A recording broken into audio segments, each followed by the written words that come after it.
I just realized I've been muted this whole time. Um, it's don't worry, I'm a good professional streamer. I know what I'm doing. I know what's happening. Uh, gee, um, we could start over. Man, I'm good at this. Um, Luckily, nothing important really happened.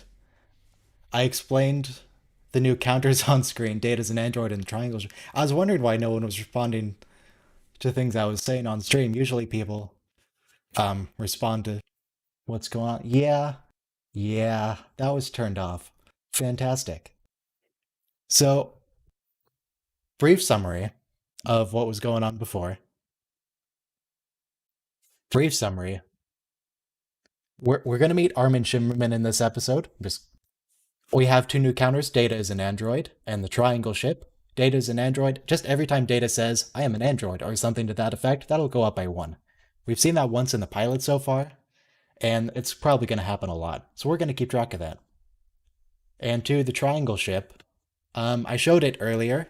So if you saw that picture I put up, and I was talking about it, but apparently no one was able to tell because I didn't have my thing turned on properly. It probably shows up first as the Husnock warship. It's just a very triangular, very angular design ship. So we're going to keep an eye out for that. Keep track of every time it shows up because I just keep seeing it everywhere.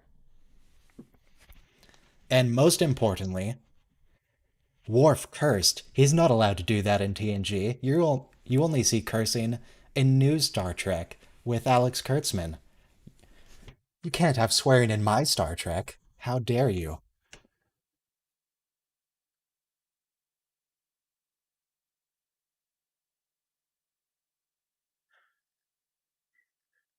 And I can't believe I had that muted the whole time. Well, it's fine. Nothing happened yet.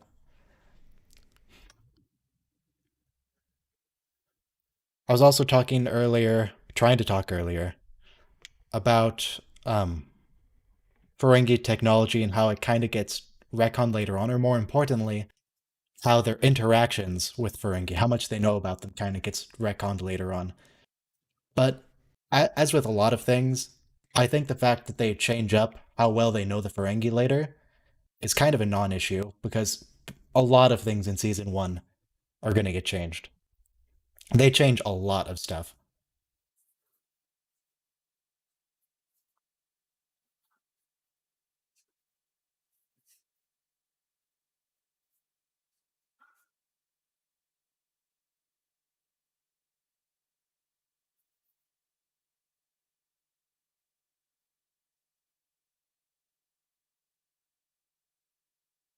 Oh, yeah, the Klingons are in the Federation now. That goes through season two when Data or Picard and Wesley are in a shuttlecraft. Data or I keep saying Data. Wesley has something to the effect of, "Was that before the Klingons joined the Federation?" And Picard, "Yeah,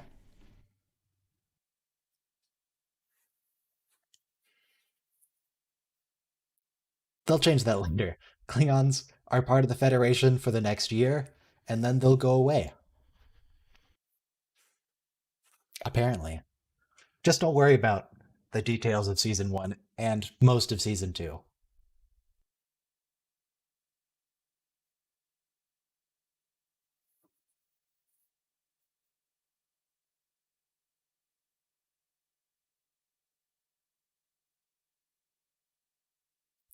Oh, Jordy, Jordy, what was that? Jordy, no. It reminds me of episode one, Ben Sisko. He does something very similar when he meets Jennifer again on the beach.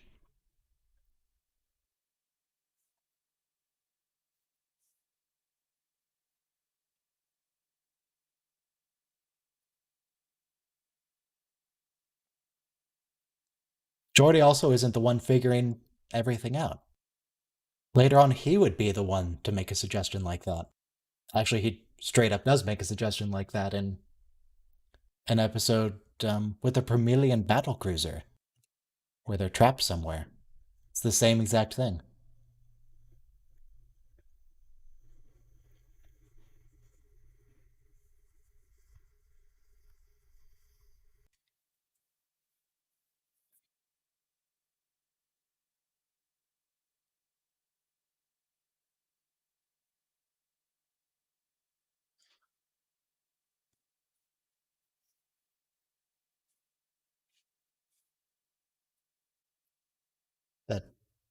That might have been a bit overdramatic, Captain, but all right. Oh yeah, another thing I said at the start when I didn't realize I was muted. The episode number will be different based on which service you're looking at. It'll change. Like we've noticed Amazon's episode counts don't match with Netflix's Amazon episode counts. So the important thing is just to go based on the episode title. In this case, The Last Outpost.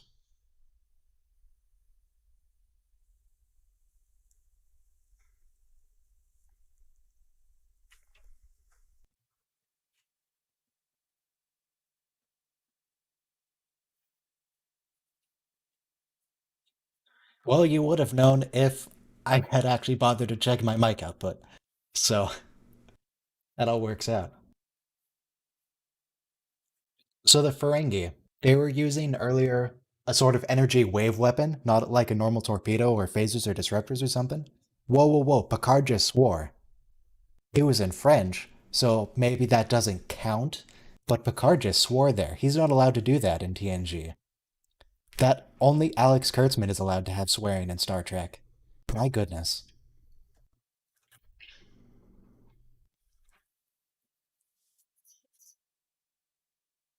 I forgot what I was saying. Oh yeah, they used some sort of energy wave weapon, and I was guessing if you really wanted to be nitpicky about maintaining canon, maybe you could say that they bartered that particular piece of technology. That weapon wasn't actually Ferengi design because they don't use it later. Or you could just say they kind of retconned what the Ferengi technology looks like because season 1.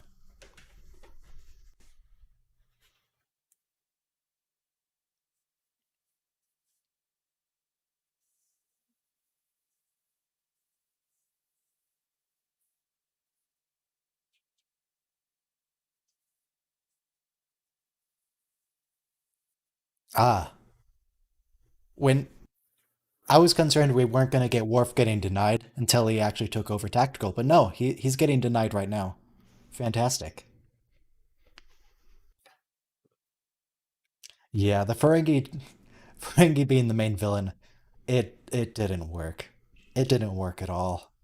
But at least they gave up on that a lot faster than Voyager kept trying to make the Kazon the villains, because they also very much did not work.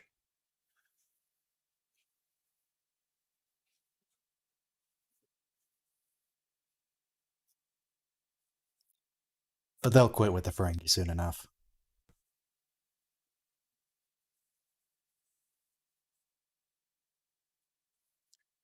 Yeah, I'm just completely unconcerned with what is officially canon at this point. The Worf effect. Everyone loves the Worf effect.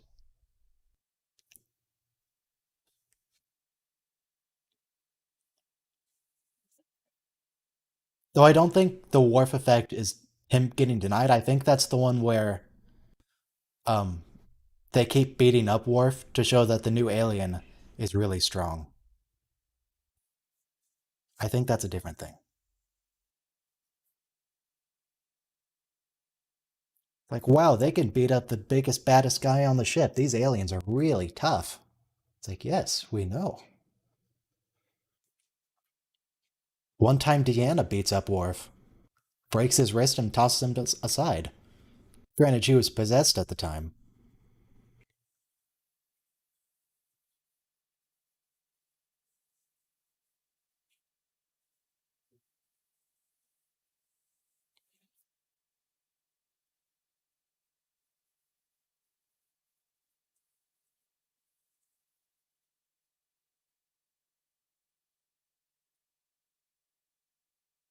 No, that wasn't the Scottish space ghost. That was in the episode where they all lose their memory briefly. I just man, that doesn't narrow it down at all. How many episodes are there where they lose their memory? That's the one where I was gonna say the one where Data's acting suspicious. Look, I don't know how to describe what episode that was. They keep doing the same thing. It's the one where they forget their memory and Data's acting suspicious.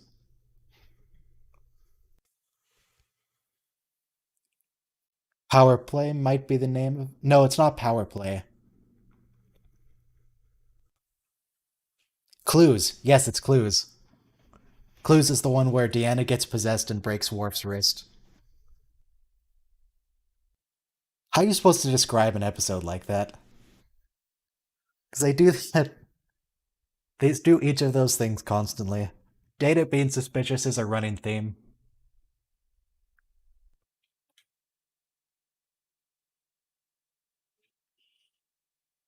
Clues is really good though.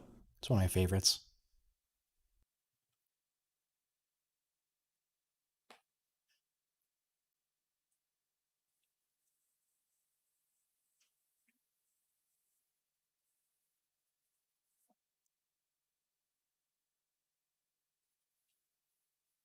Daimon. Not Daemon. Daimon. No, Picard said Daemon. So that wasn't something they changed later. It's just different actors pronouncing it differently.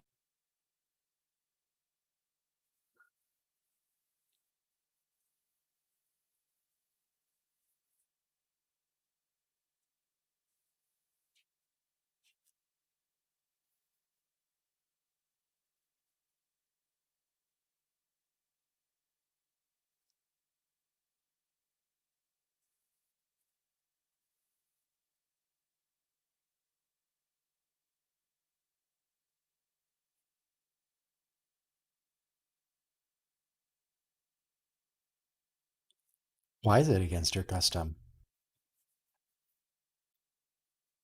Yep, that's not going to be a thing later. I'm sure these great villains will look extremely intimidating.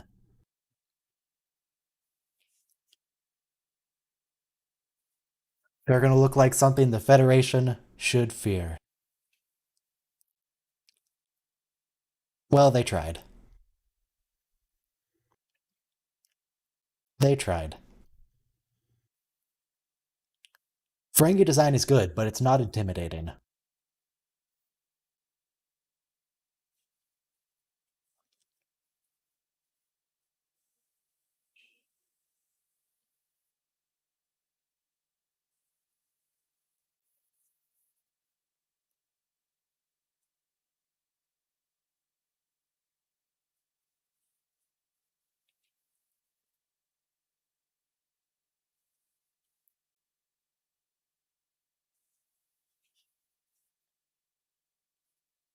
How did they even get there?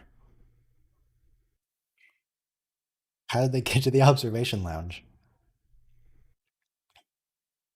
Now, you might say Worf is actually not so great at security, but apparently Tasha's letting children in the observation lounge. Isn't the only entrance to that on the bridge? Is there another way to get onto the observation lounge?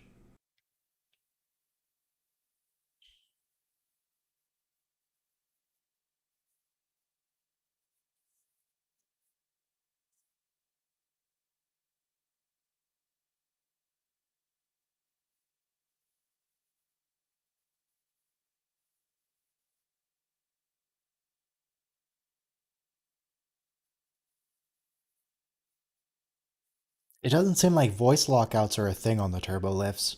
Based on. Well, I mean, this is also a season 1 episode I'm going to reference, so maybe it gets retconned.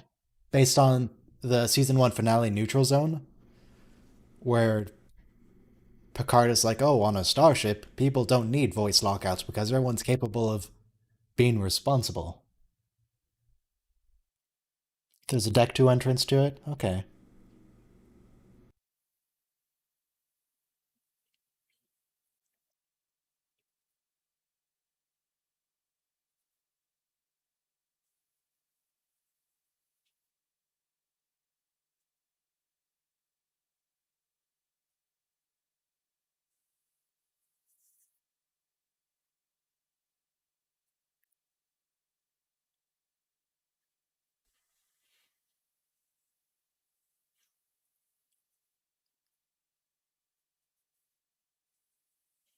The last Outpost, you could say.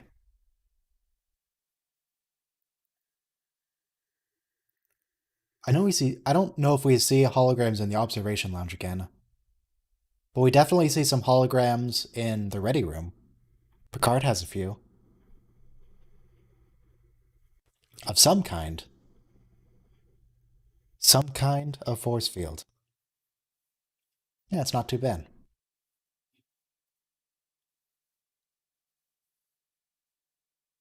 Oh, here's another instance of an entire empire being brought down by a supernova. I forgot about that. It's not just the Romulans, it happened to the Deccan Empire as well.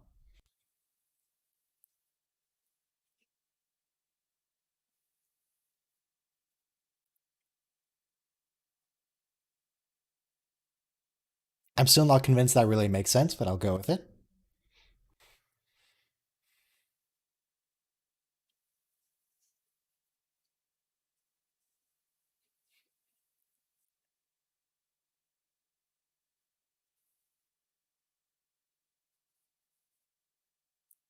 This is going to be a bit of an awkward conversation, telling the Ferengi that they don't actually need to surrender.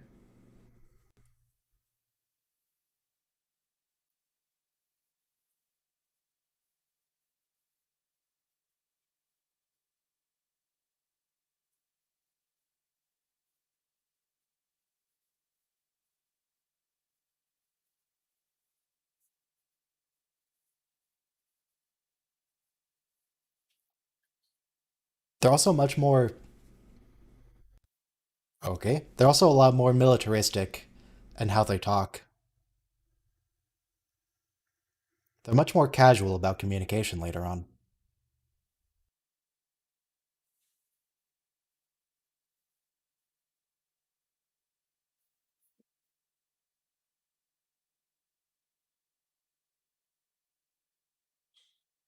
Of course he heard that. Look at his ears.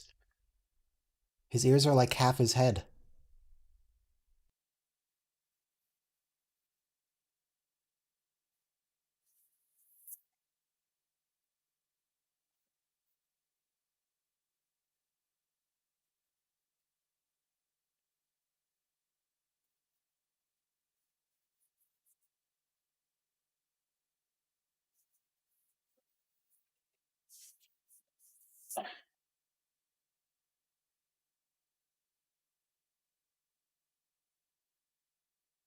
Oh yeah, his the the size of the image of the Ferengi is changing quite a lot between shots.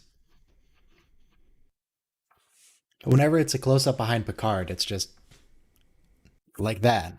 It's basically the entire screen. But in the when they pull back the shot, it's just a normal size Ferengi.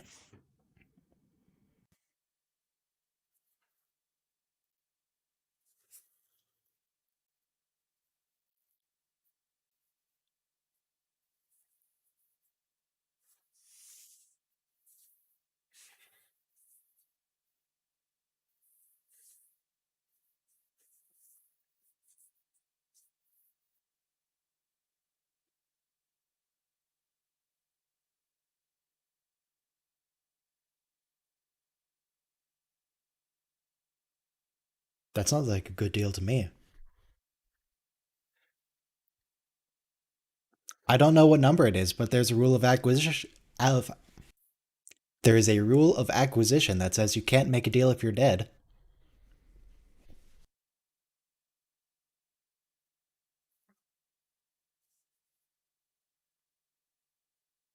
So I'd assume Daemon Tar would really prefer not to be dead.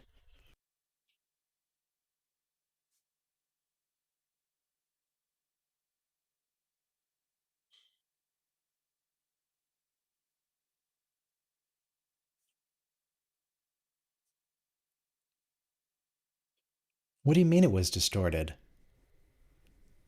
That looked like a Ferengi to me. What does what what distortion could it have been? Just the fact that the image was really big? Cuz that's just a zoom. You could that wasn't exactly subtle. We could tell that. Yeah, it could have been the white background just hiding the bridge, but I mean, Based on the way Data said it, you would think it was something that's subtle.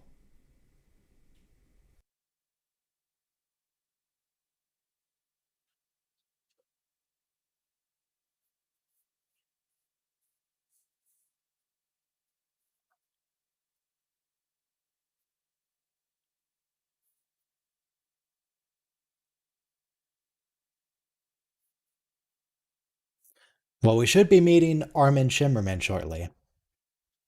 Armin Shimmerman, the one true Ferengi. In terms of acting, I don't know if he's a Ferengi in real life. Probably not.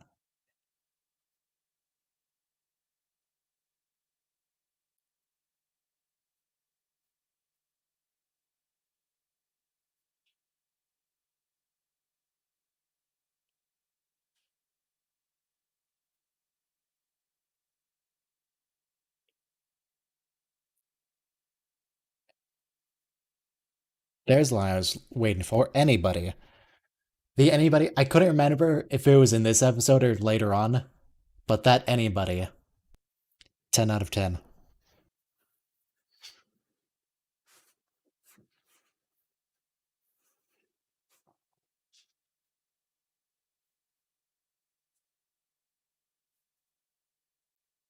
How are you doing up there?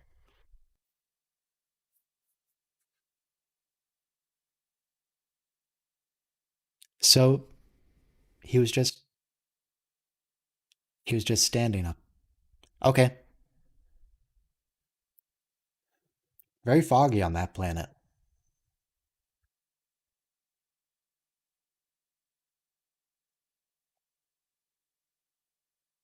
Yep, that absolutely looks exactly like Crystal. That is definitely Crystal if I've ever seen it.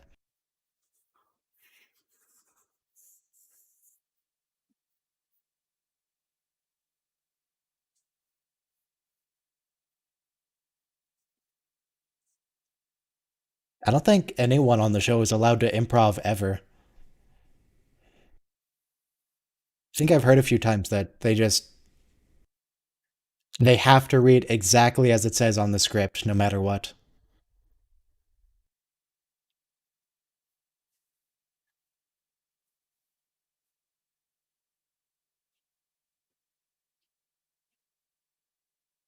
I can't tell if Jordy's joking.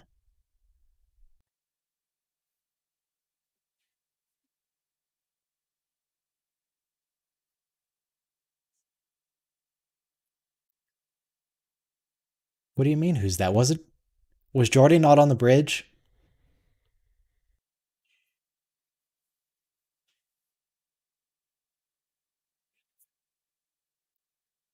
They bring those energy whips back in Enterprise for the episode Acquisition. It looks actually pretty good there.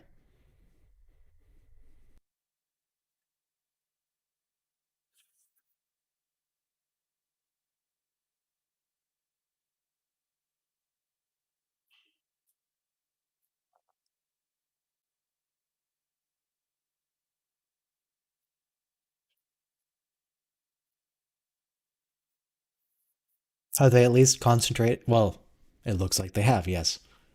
Everyone's concentrated in small areas, so they only have to maintain a few segments of the ship.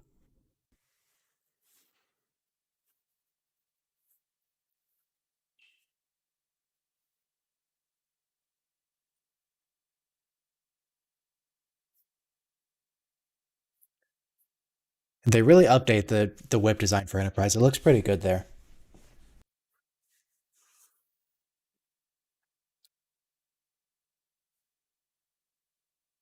Blue fingernails.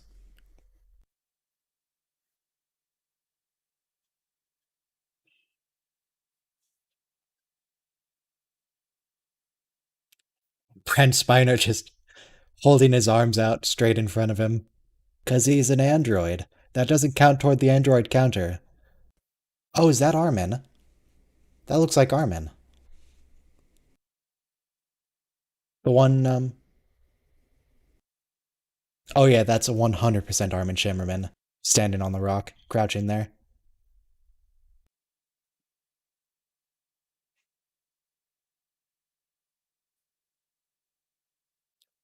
Notice Armin has the same tattoo that the Daemon did.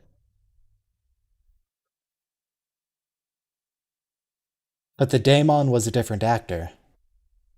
Same tattoo, different actor.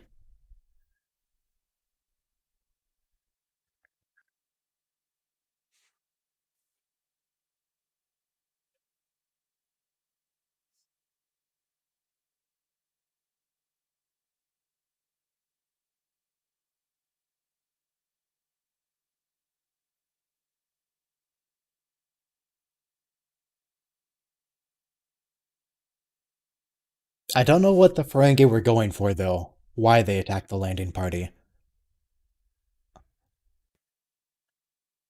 Um, this is certainly a fight scene. This is a fight scene that certainly happened. Yep. They are clearly very intimidating villains. Very formidable. Leaping on people's backs and biting them like wild monkeys.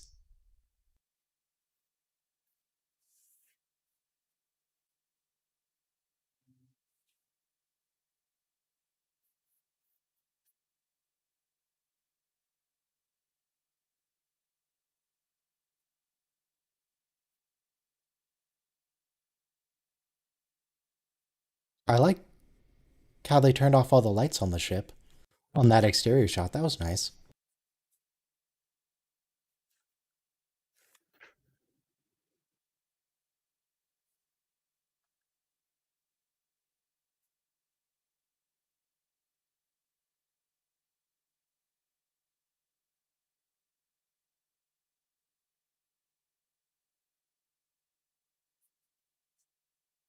Well, that's a bit dark.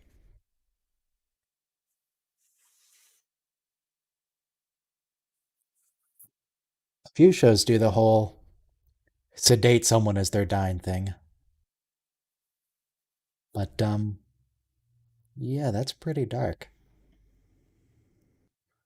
Hang on, TNG isn't dark. It's not allowed to be dark. Only new. No. I'm not sure making a fire would be a good idea since they have limited oxygen as well.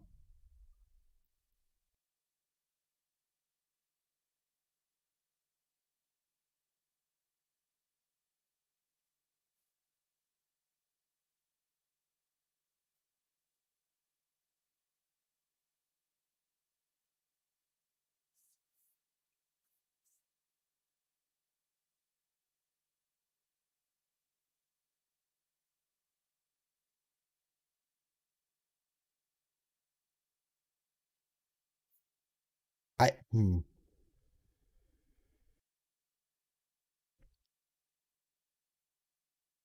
Yeah, it is a bit odd that the cold is a problem already. Oxygen levels, I would assume, are much more of a concern. But I guess it's hard to show oxygen deprivation in the show. Easier to just wrap blankets around people than tell them to shiver. Much easier.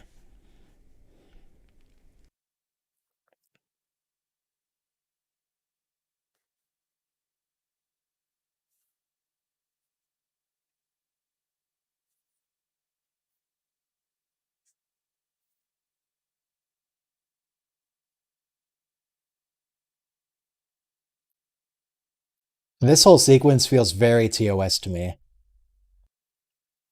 The whole giant floating head, and when they call him Portal later, feels very original series.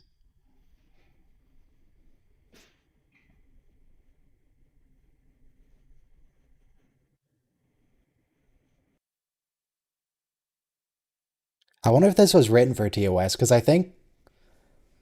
Didn't they reuse a lot of TOS scripts for season 1 of TNG?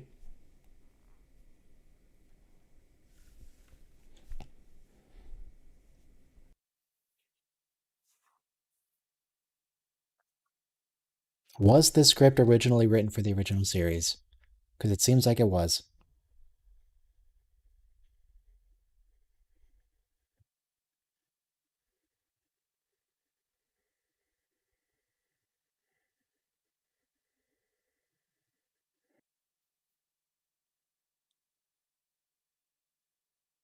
Ah, they were a bit clearer there with the supernova. Previously, they said the supernova destroyed the Empire, but Data just specified here it destabilized the Empire, and presumably that's the same thing that happened to the Romulans in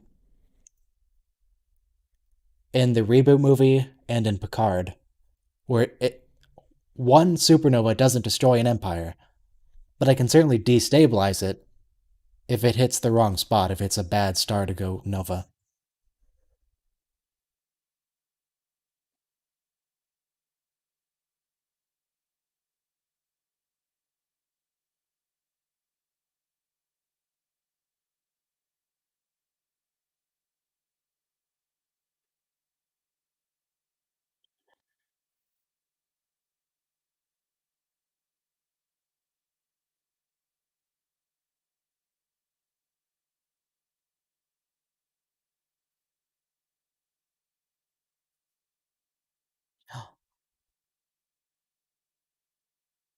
I hear the Federation also forces their females to wear clothing.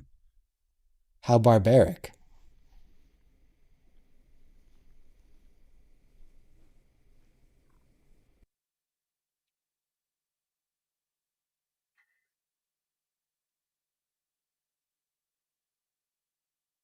What is it, Armin? What else have they done?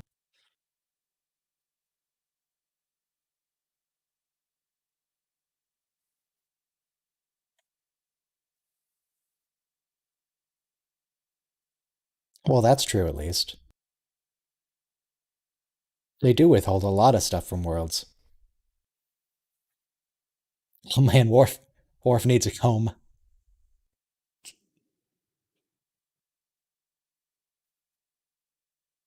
What are you doing, Harmon? What are you doing with your arm?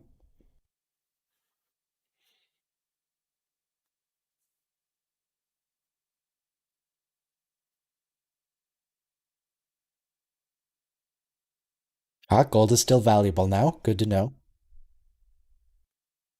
I think that won't change for like 6 more years.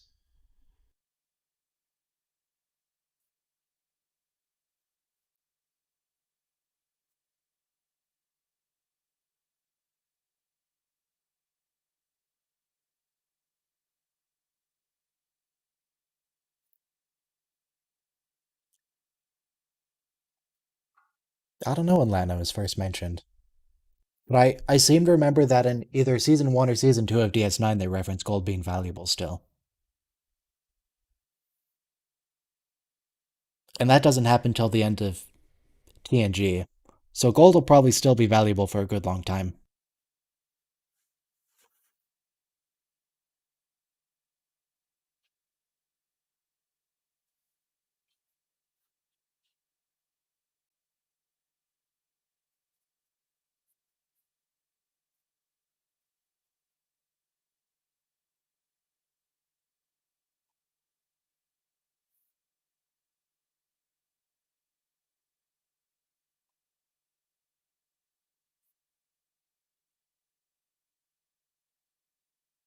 The riddle of the Sphinx.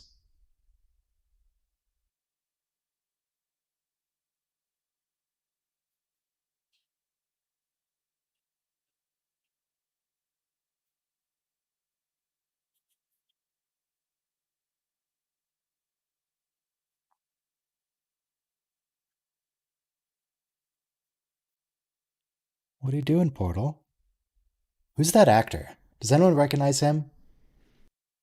He doesn't look familiar to me. Yeah, the communicators are made of gold.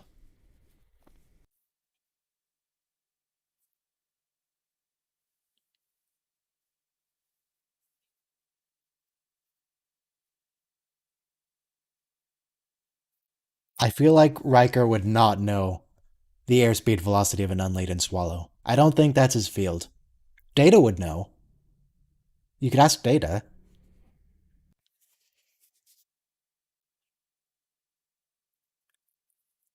Wait, is he not going to test the Ferengi? Didn't he say he was going to test everyone?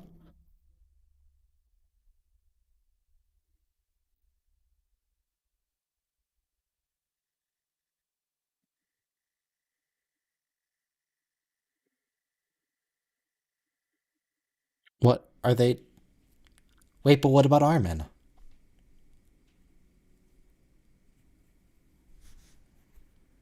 Does Armin get a chance to be tested? Or because he saw the solution to the first test, you can only test one person?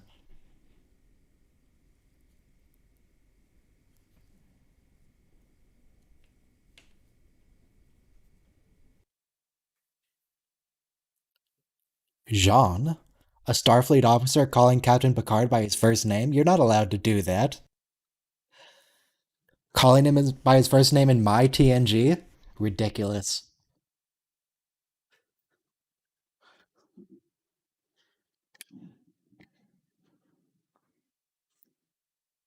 So Jean is a bit of an odd way to say it rather than Jean Luc. Yeah, she calls him Jean Luc quite a bit, I know.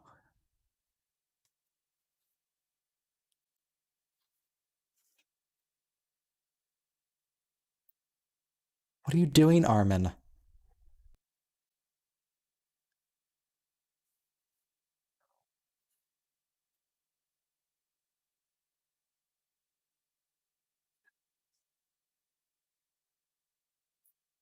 I guess the test for the Ferengi was that they were lying, so he doesn't need to test them.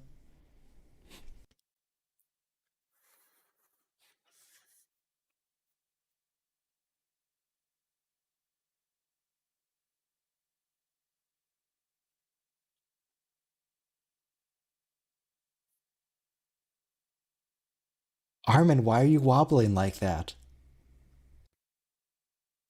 Armin, relax.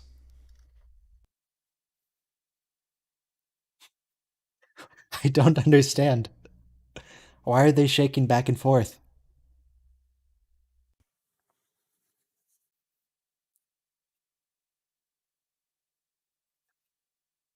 I'm sorry, I just can't take this scene seriously.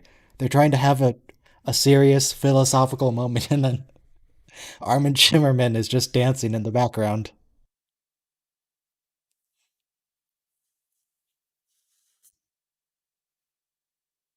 They seriously tried to make these people the villains. They were actually supposed to be villains, and they just had the scene of them dancing in the background. No, it doesn't work.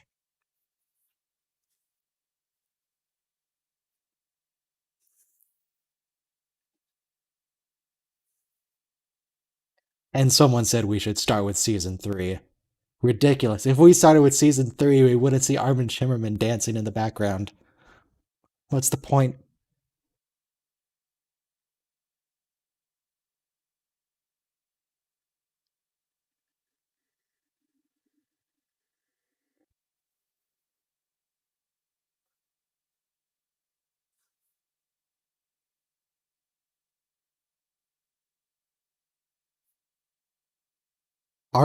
Armin is a fantastic, the best Ferengi later on in Deep Space Nine. But oh goodness,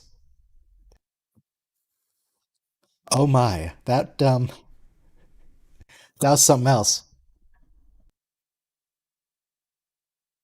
Interesting enough episode, but maybe don't have the people you're trying to introduce as big villains act like literal circus monkeys. Maybe that's not a good fit. At what point do they replace them as the villains? Was this the only time they have them as villains? Do they? No, they come up later. They do. Just scrolling through to see all the Ferengi episodes. That's gonna happen a few times. But they figured out later that that wouldn't work. And we got the Borg. Yeah, we're also gonna get the battle. Not today, but actually, is it today? Let me check. No, not today. That's the last of the Ferengi today. So let me just start the timer for the next episode. The next episode is going to be Where No One Has Gone Before with the Traveler. We're going to be introduced to him today. Let me change title here 106, depending on how you count. No one has gone before. I don't know why it pulls it off screen like that. I'd really prefer it if it did not. Good enough?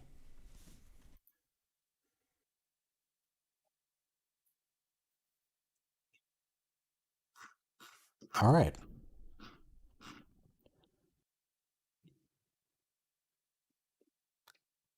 Yeah, just don't worry about the exact episode number. Just don't worry about it. It's not gonna match. This is the episode where we get the line, "She has some kind of special attachment to the boy," from Riker.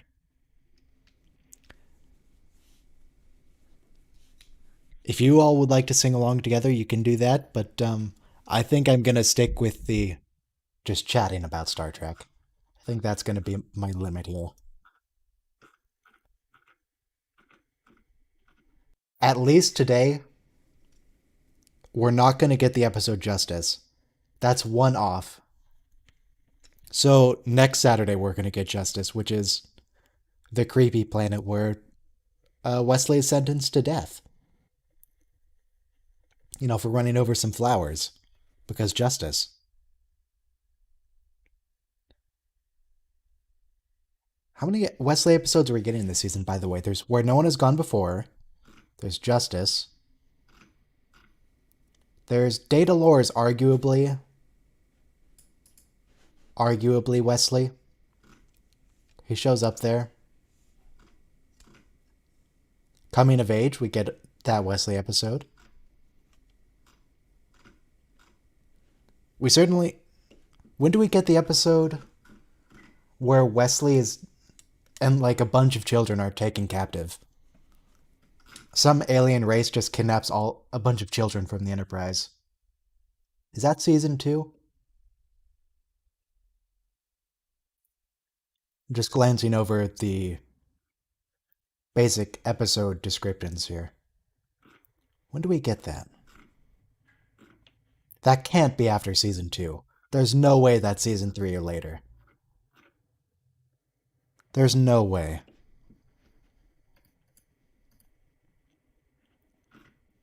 It's this season? I must have just missed it when I was looking over.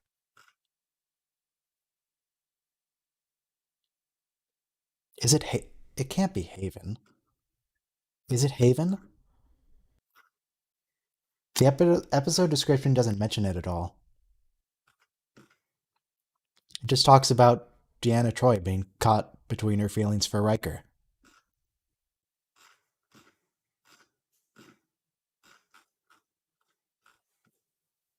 Oh, there it is. Yep, when the bow breaks. Wesley and several children from the Enterprise are kidnapped by a sterile civilization which hopes to use them to rebuild their race. Episode 16 or 17, depending on how you count. When the bow breaks.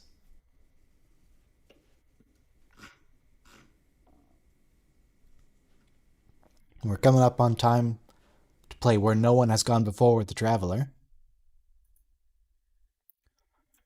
In this episode will give us the line, Riker saying, "It wasn't him, it never was, it was his assistant," which you might know as the line that Jonathan Frakes is completely incapable of saying. He can't say it. It wasn't him, it never was, it was his assistant. Can't do it. Do we get Armin Shimmerman as a talking chest? A talking box? That's going to be fantastic. People say I should do an intake of the line, "It wasn't him, it never was, it was his assistant." But, I mean, that's not actually in the bloopers. That was just a story he told at a convention. I can't do that because I don't have it. Also, I forgot to play the jazz. Once again, I am a very professional streamer. I have everything lined up properly. Never mind the fact there's supposed to be jazz playing between each break. Alright. Everyone queued up to 0, where no man has gone before. So in 3, 2, 1, play.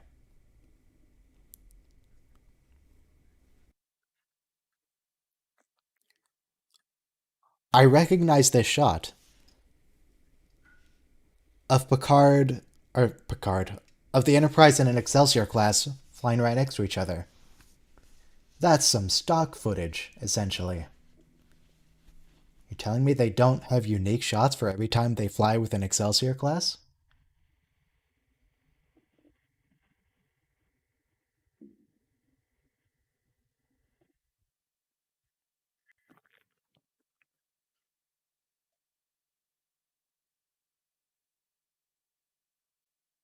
Oh yeah, what's his name? The therapist from Monk. What's that guy's name? Doctor something.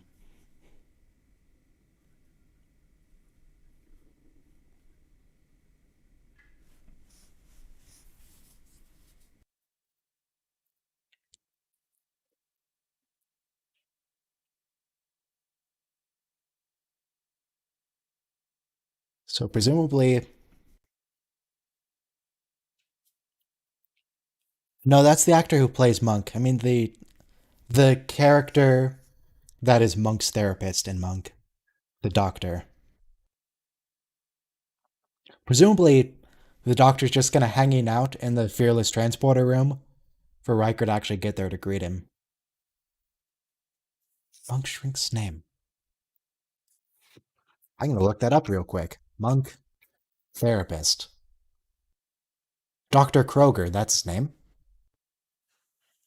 Yep, there he is. With hair that has very clearly been dyed. I don't believe for 1 second that that is his natural hair color. Not for a second.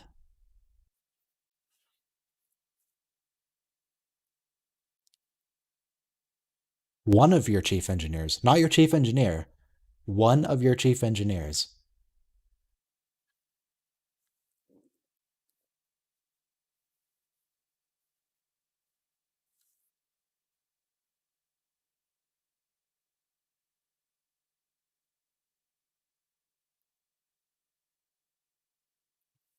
I mean, right away, Kaczynski is seeming very defensive. He's very defensive. Yeah, that's a good point. Why doesn't he have a communicator? Also, also, why is the chat not showing on stream either? Oh man. Oh boy. Um, is that it? Is that gonna work now? Alright, I fixed it. Don't worry, I am once again a very professional streamer. I know exactly what I'm doing here. I fixed it. That wasn't supposed to show for the entirety of the previous episode, the chat on screen. It's fine.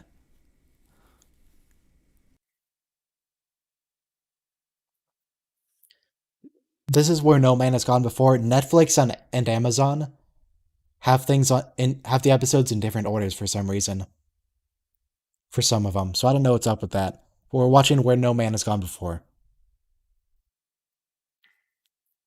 Oh man, because the chat replay doesn't always work when you watch the VOD. So that's a big part of what the chat on screen is for. So if that doesn't work for this one, oh people are just not going to be able to see it for the first episode.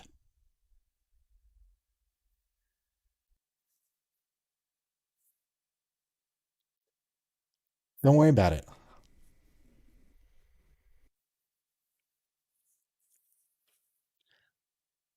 I should really just start saying season 1 rather than trying to specify the episode number.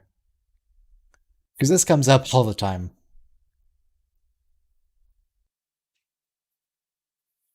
Just say like season 1, session 2, or stream 2.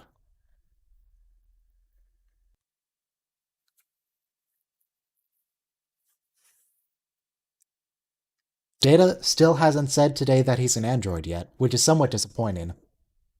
I'm really waiting for Data to say, I am an android, as he's supposed to do. Come on, Data. How will we know he's an android if he doesn't say, I am an android?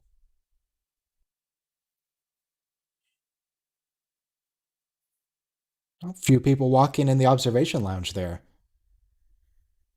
on the top of the ship. Very nice effect.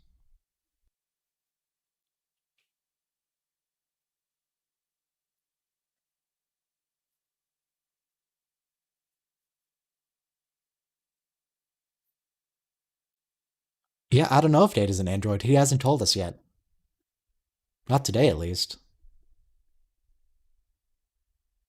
Oh, hey, there's that guy in the background who's looking up at the warp core. That's the guy who's gonna get his head exploded.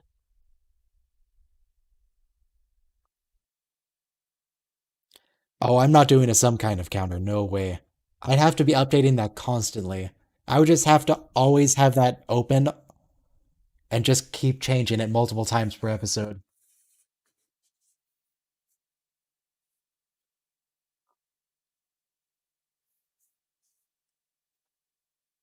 Kaczynski is a fraud. I mean, just look at his hair.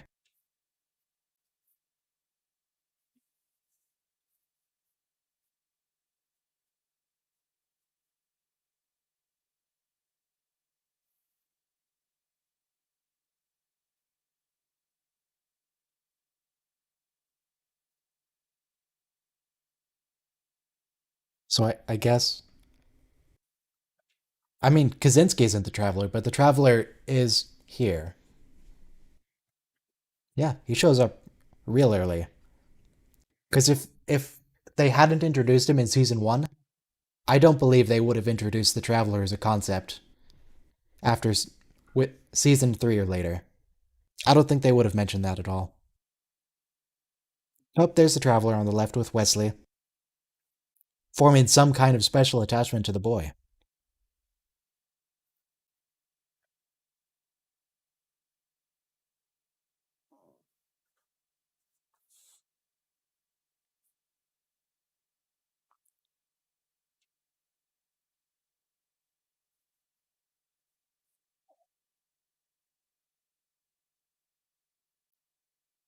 You think Wesley's ever been in a Turkish prison?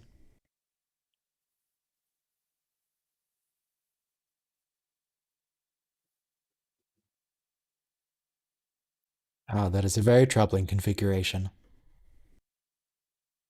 Did it change at all? He pressed some buttons, but I didn't see anything.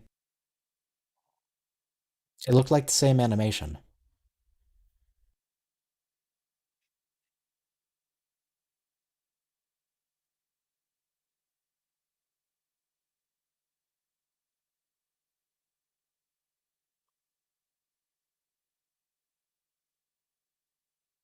Though I don't. Wesley's shirt, I don't understand why he's not wearing the rainbow sweater. What happened to the Wesley. The rainbows. What happened to the thing I can't pronounce, Wesley?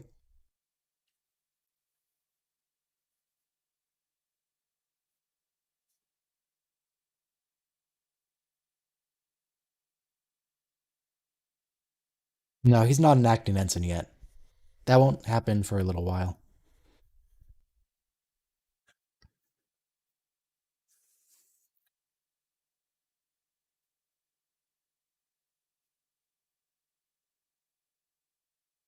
How many chief engineers do you suppose the Enterprise has? Based on the line, Argyle is one of our chief engineers.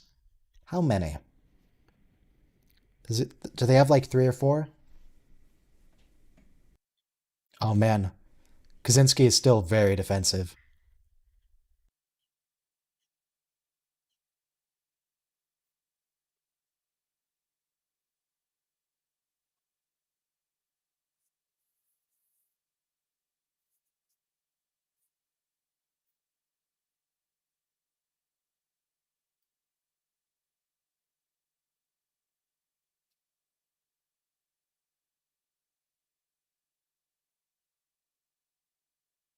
Different departments, like how Stamets is chief of the Spore Drive, but he's not the chief engineer of the starship overall. It could be like that. See, because this is closer to Discovery's time, when they had multiple chief engineers. And then when they change it to just being Geordi, that's not a production change, that's a narrative change, absolutely.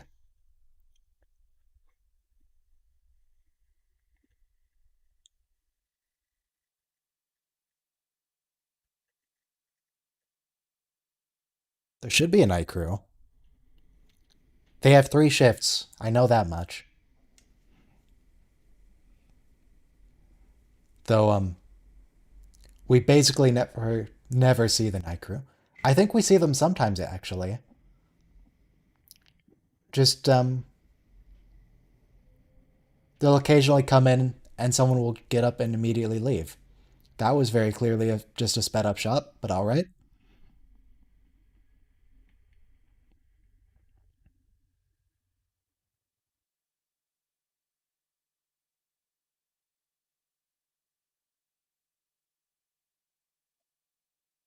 It's a very nice coral sweater you have, Wes.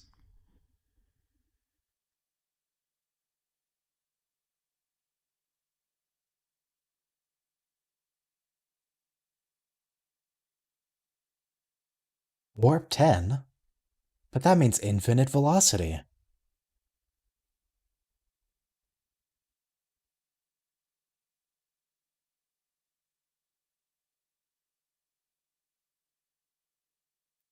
Do you suppose going faster than warp 10 will speed up their evolution in Trek terms?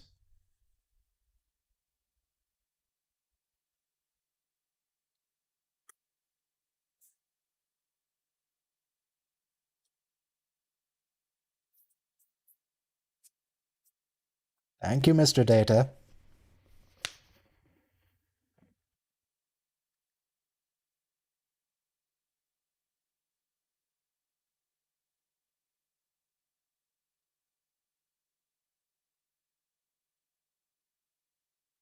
Yeah, they don't decide that warp 10 means infinite velocity for like another 8, 9 years. They'll decide that later. Don't worry about it. What do you mean you passed through two other galaxies? On the view screen, you clearly went through like 15 galaxies. There were so many going by.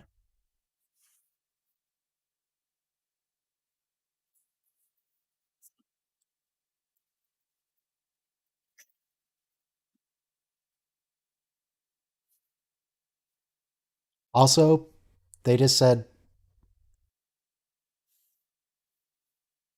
how did they pass through two galaxies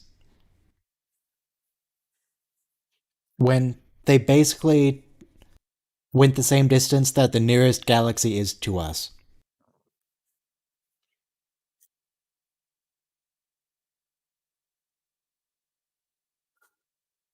They went 2 point some million light years.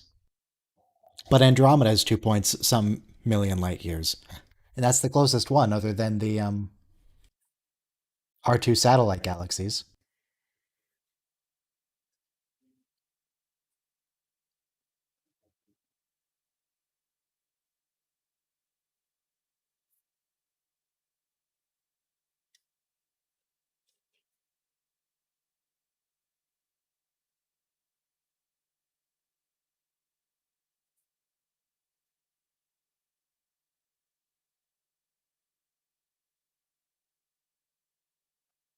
Q didn't even knock him this far.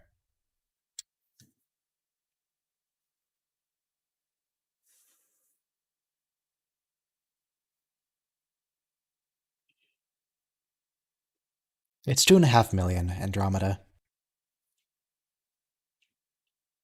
2.5. And they went close to that, I think, in this episode.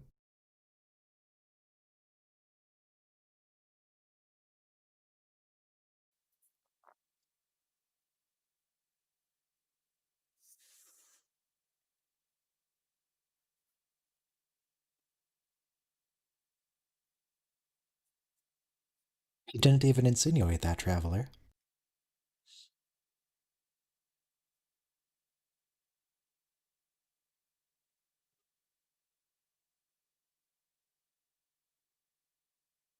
Yeah, we have a couple of satellite galaxies they may have been referring to. They're really small.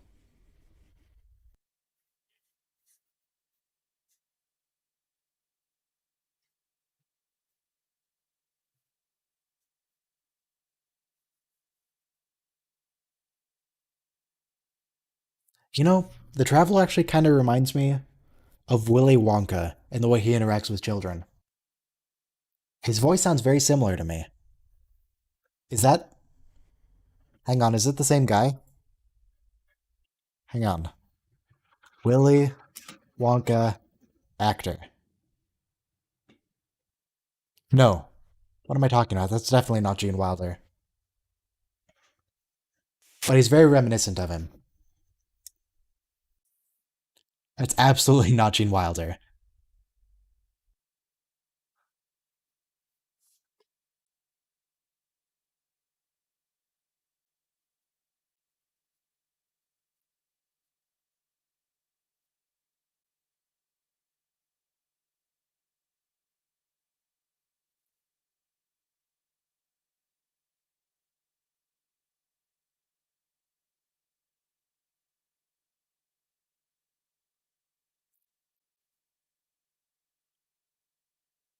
Alright, they're all gonna drop an album or something. All just kind of standing around dramatically.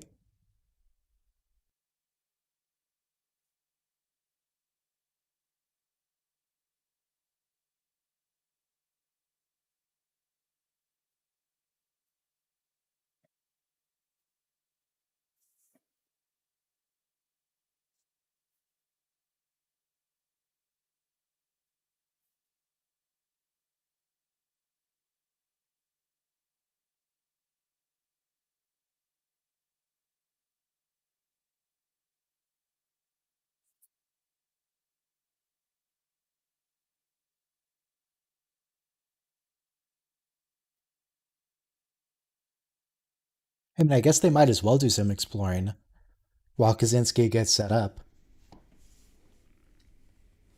But then, as we know, it wasn't him, it never was. It was his assistant.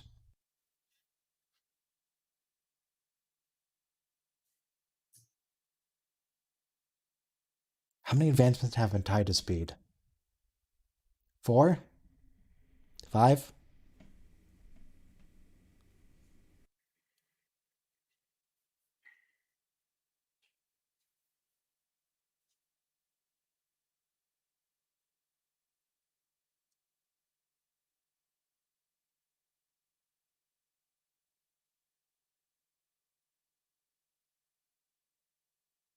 Don't be so dismissive, Riker. He's the boy genius, he knows more than you. Wesley knows it wasn't him, it never was, it was his assistant. But it'll take Riker another few scenes to realize it wasn't him, it never was, it was his assistant.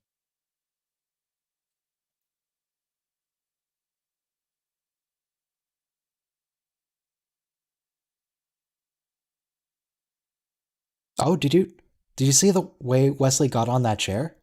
Wesley did a Riker maneuver. Granted, it didn't have a back on the chair, so it's not exactly the same, but it was very similar to a Riker maneuver.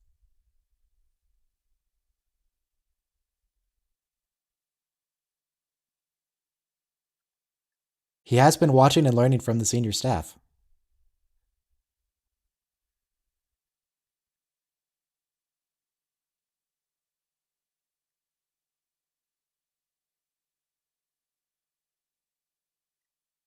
Oh, now Riker believes him.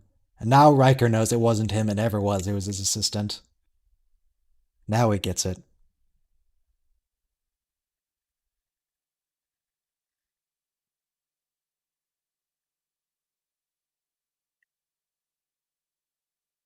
So that thing where Riker half closes one eye, does he stop doing that after season 1?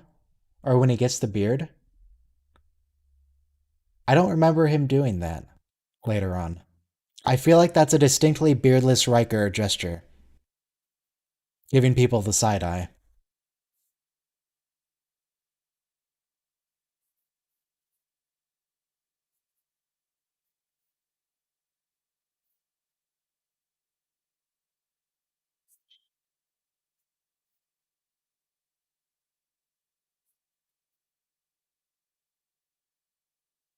What? Wait, what? Where where did they go? I don't think this is how space works when you go further out.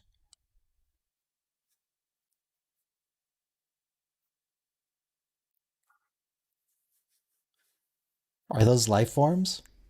Are those energy beings? Yeah, we had a title drop.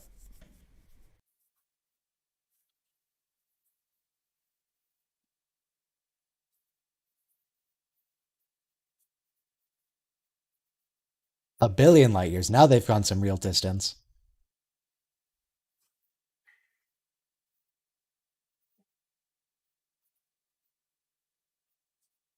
Now they've gone a good way. What? Oh no. Oh no. Yep. It's a Targ. Oh, War smiling's weird. Oh, I don't like that.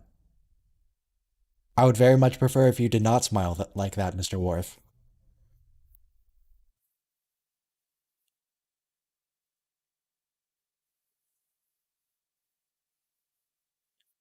That's a good point. Where did he get a Targ on Earth? Where did he get a Targ? He grew up in Minsk.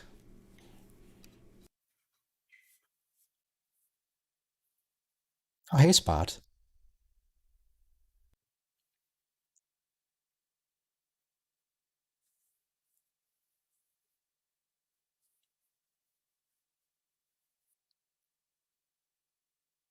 Do we get the scene of Picard drinking tea with his mom? Or his grandma? Or his aunt? Something like that?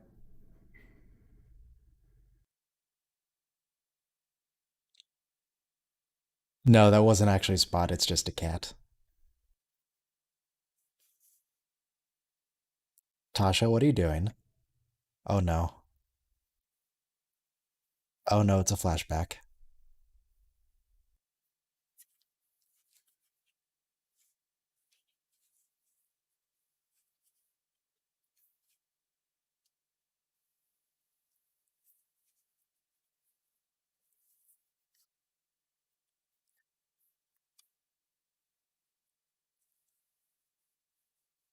Yeah, we know. Maybe I should have a rape gang counter, because that's number two. That's the second mention of the rape gang. And I would really like it if Tasha would stop saying the phrase rape gang.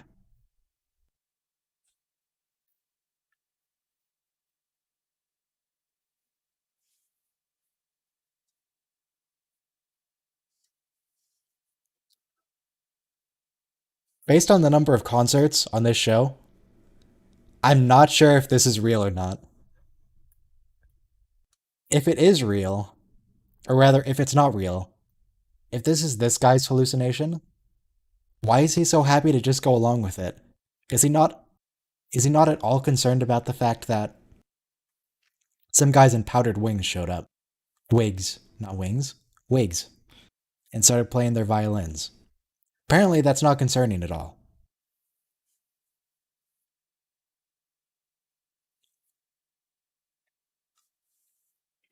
Now is this a hallucination?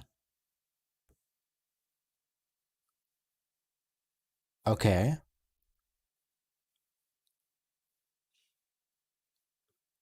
Is he gonna realize something's wrong? Kind of.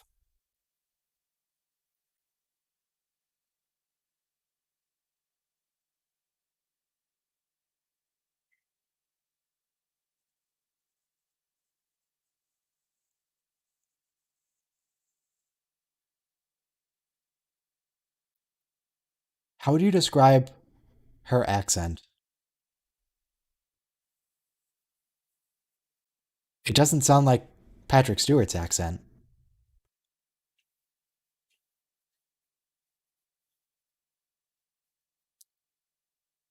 That doesn't sound like 24th century French to me.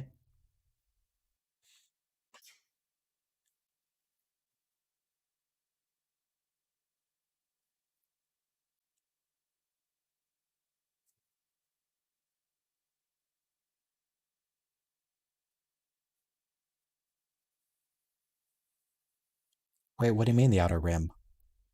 The Outer Rim?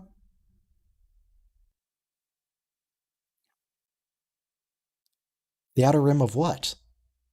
There's no outer rim of the universe. That refers to galaxies. Maybe it's a metaphor.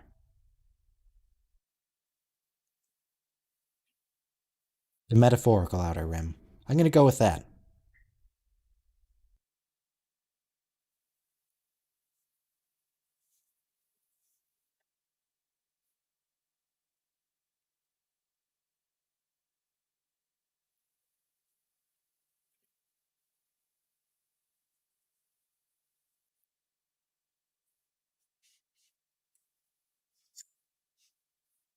Is he gonna say nobody can? No. Let's help all of us. Different line.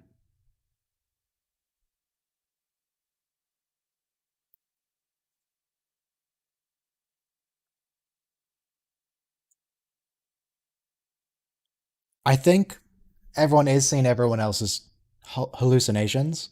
Well, no. Because Picard saw that lady's dress, the ballet thing. He saw that. But then he didn't see what the people were being chased by.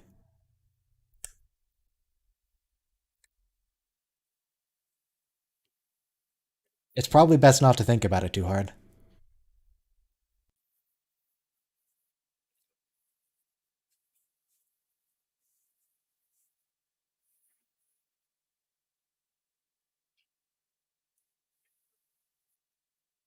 What? It wasn't him, it never was, it was his assistant? That was a good read, Riker. Mr. Frakes?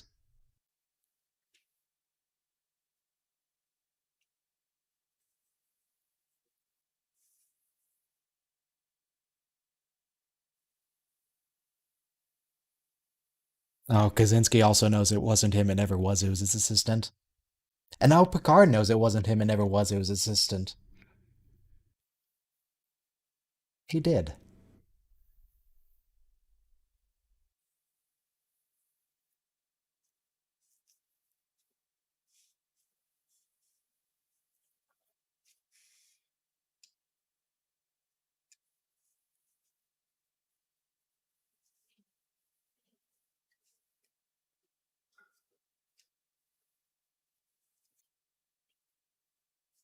Yeah, it's true. If you're just joining us, it wasn't him. It never was. It was his assistant.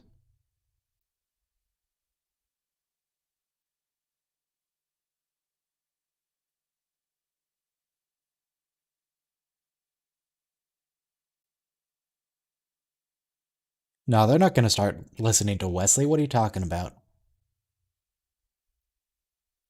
They wouldn't do that.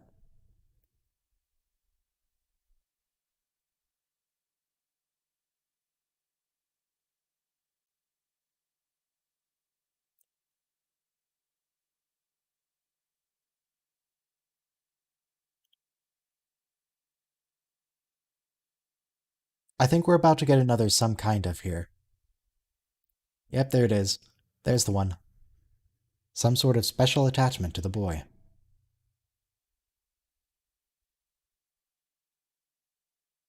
No, see, you have to remember it wasn't him. It never was. It was his assistant.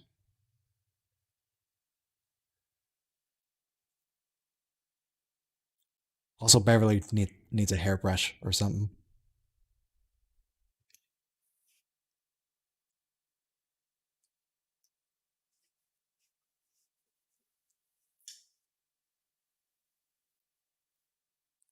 Nah, it never was.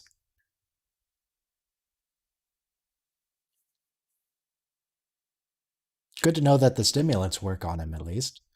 You can wake him with the same thing. You just can't cure him with the same stuff.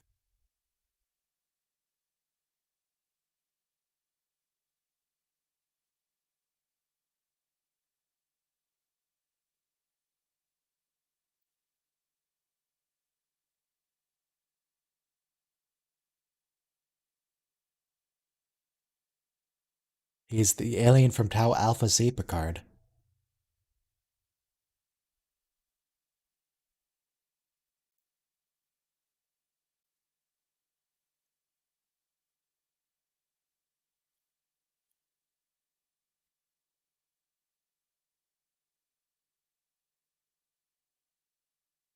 Why isn't it an answer, Picard? That's exactly what you're doing. You're just looking around.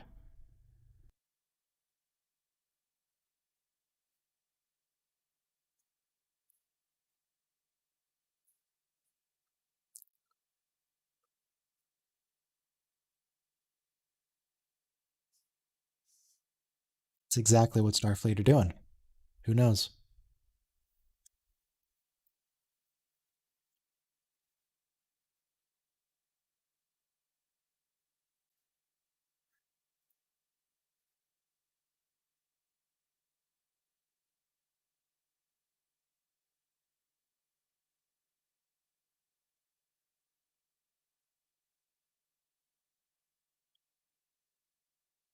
The warp core works on thought now.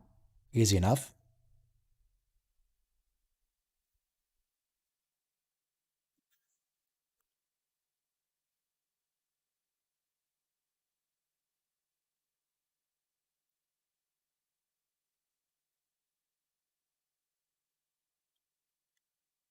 No, not millions. You're a billion light years. A billion light years, Picard. That's an important detail you seem to have forgotten here.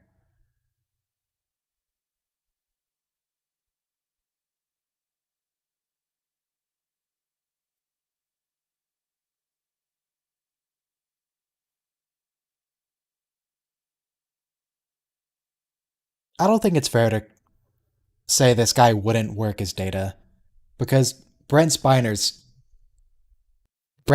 episode 1 is kind of a rough Data too. He'd get good at it as the series went on.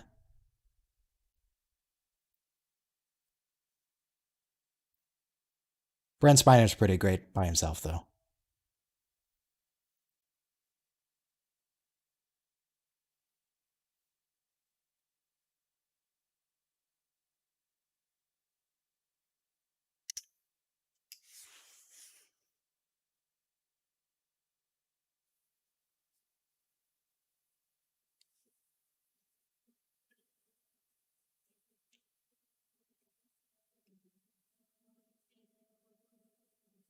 Is he a prophet? Is this man a prophet? The non-linear existence?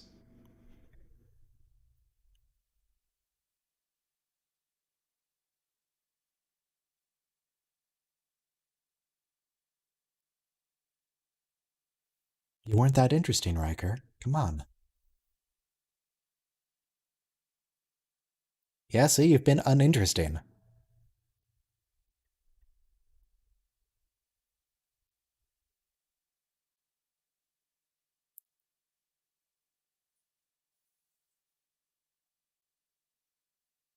No, don't revive Picard. What are you talking about?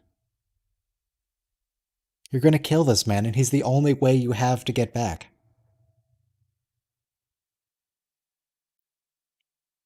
Stop waking him up. My goodness.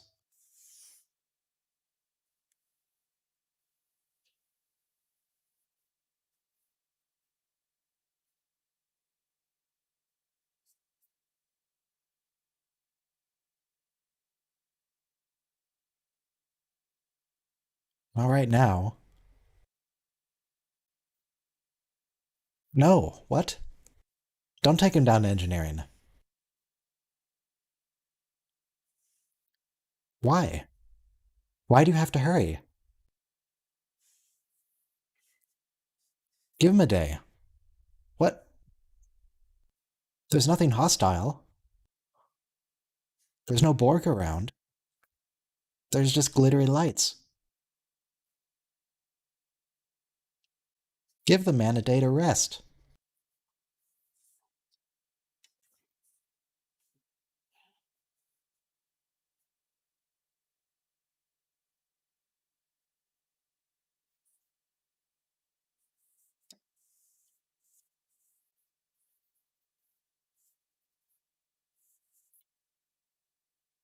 And don't tell him.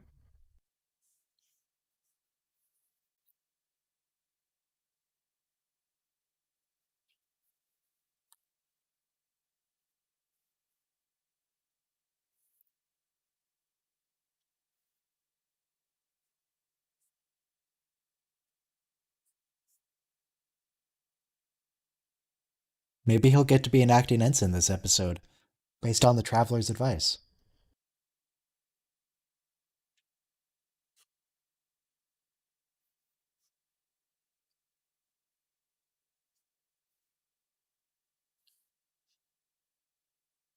Okay, and what's Mr. Wheaton supposed to be genius of?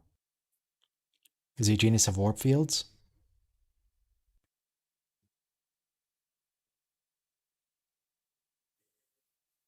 No, just technology in general. Starship technology.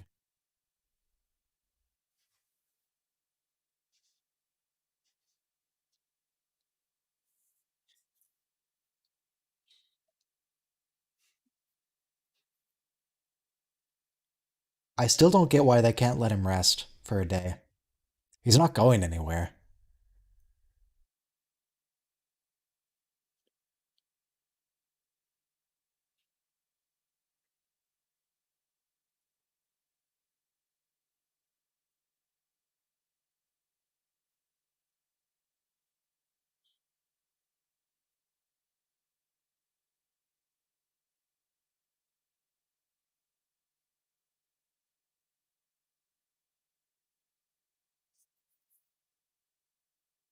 Oh, okay. That was certainly a way to read that line. Yes, sir. Yeah, it's completely inconsistent which hallucinations he can see and which he can't. Best not to think about it.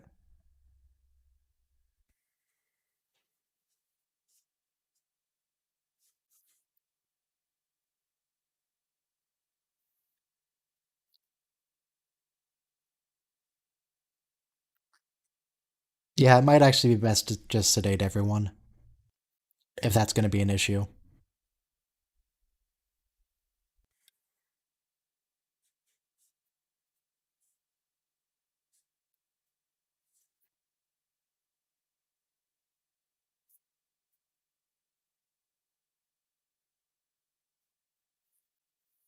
Oh, there's another TOS sound effect.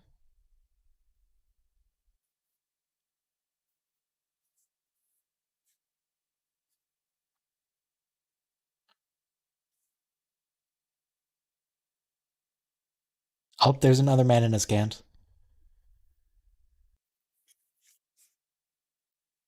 Just keep on the lookout through all of season 1 for men in the miniskirts. We've seen quite a few already at this point. It would be completely impractical to keep a counter because there's so many, but just keep an eye out for them.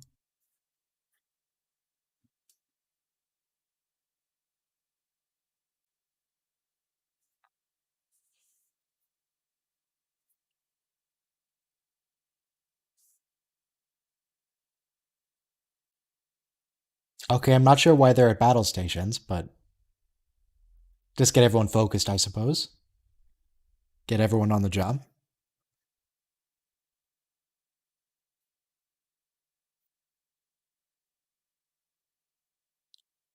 So I don't know why Kaczynski is helping, since it wasn't him.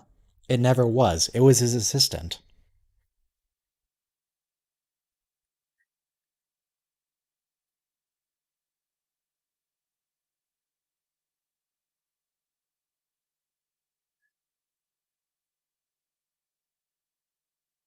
Thank you, Deanna. Good to know.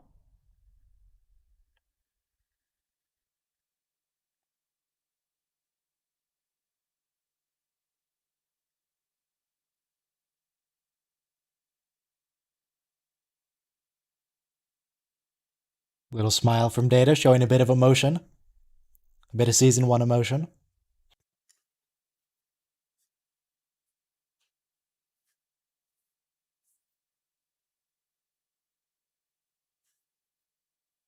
Do you think Kaczynski's console does anything?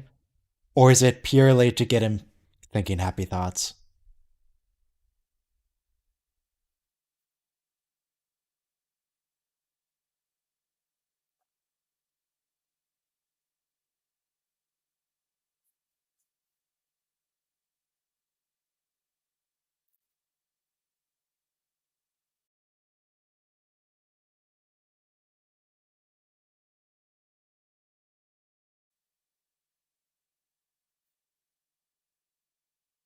Yes, he seems to have some kind of special attachment to the boy. It's good. His hands do look completely impractical for operating a terminal. At least one designed for human hands.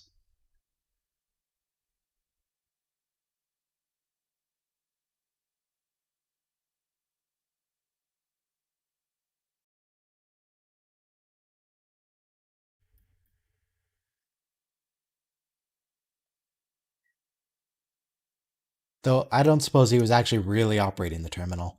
He was just kind of phasing with it. He just sort of held his hands on top of everything and just phased.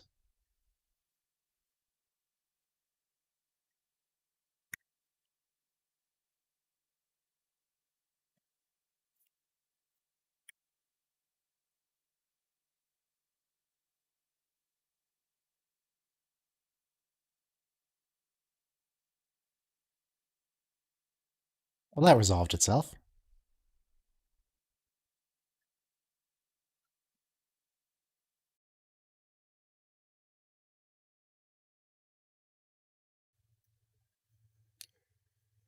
But he's left us with the lessons of friendship and positive thoughts. Oh, are we getting acting ensign?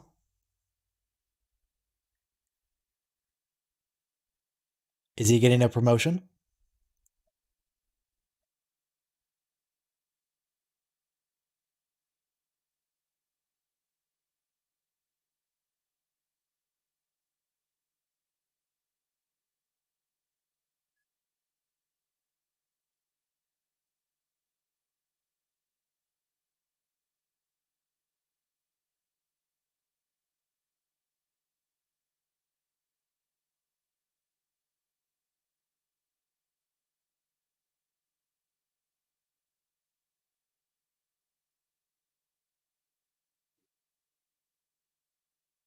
We are. We got another Shut Up Wesley. I didn't remember that one.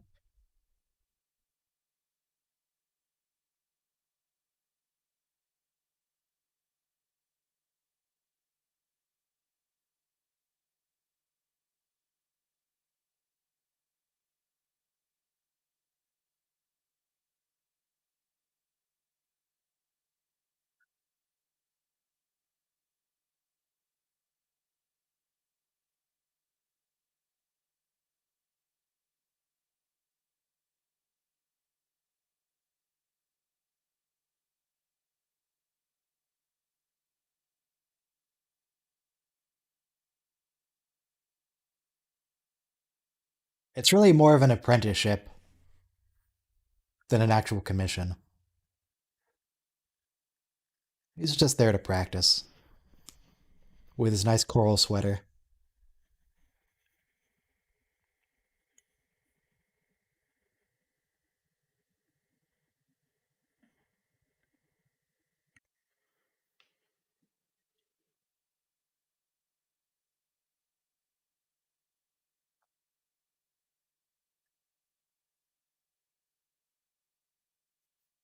All right, they did it. They made it back. Oh, what is that preview of the next episode? What is Crusher wearing? Did you guys see that headgear on Crusher in the preview? That was interesting. All right. I guess we're going to figure out what that is later. Data still hasn't said today, I am an android. It's very disappointing. But oh well. We'll get it someday. What's next? Next is The Lonely Among Us. Oh, wait.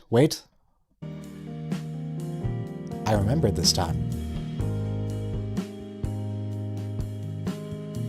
We got the jazz. We did it.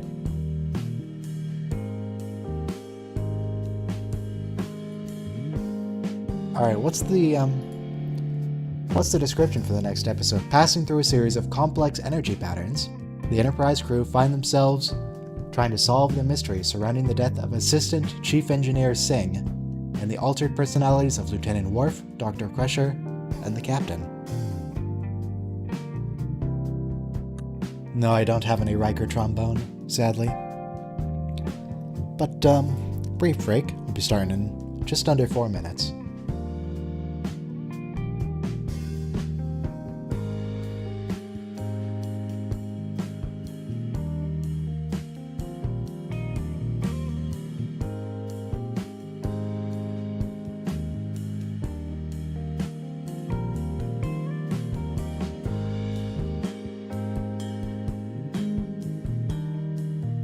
This will be the last episode for today. Oh, I just realized title's a bit wrong. Let me correct that live stream title. 5 to 7, not 5 to 8.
Hypothetically, the Netflix and Amazon versions should be the same, but people did report for at least the premiere that some of the scenes were cut a little bit differently.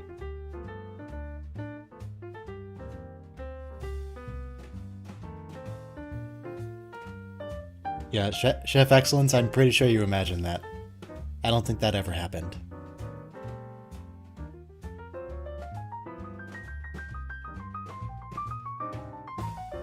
Amazon combines Farpoint into one episode too. But some people were saying that the scenes didn't quite line up.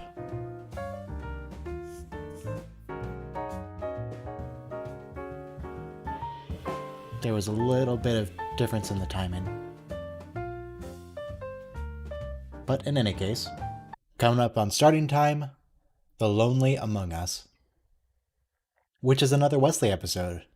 And starting now.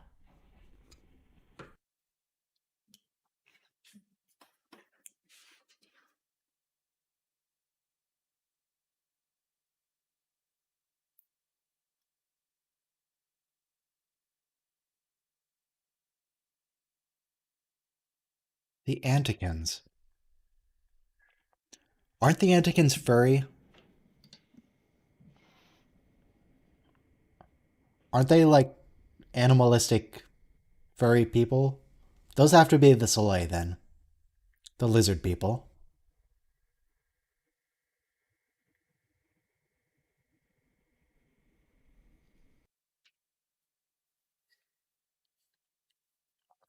Amazon uses the HD versions. These are all the remastered ones.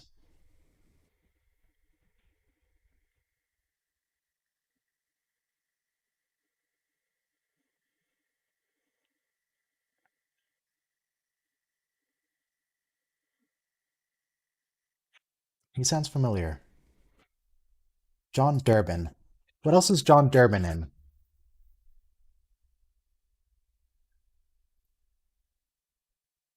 Oh, he's Cardassian later on. In season 7, I think, with Edward Jellicoe.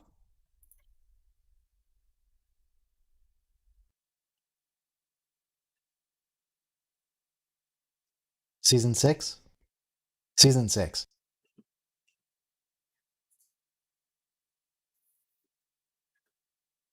So we'll see that Selain later, just not as a Soleil.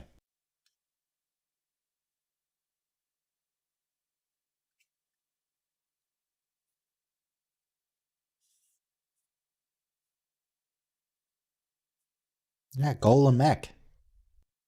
Everyone loves Golem Mech.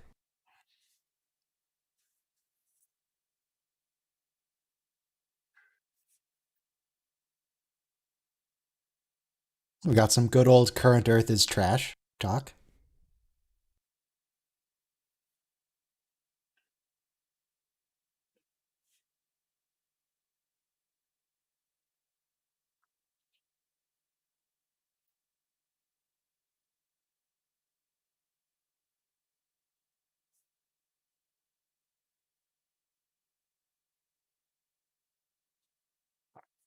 I mean, they could do basically anything they want and reach Parliament on schedule. They're going like Warp 5 or Warp 6. They can go so much faster. They can save so much time if they want to make a detour.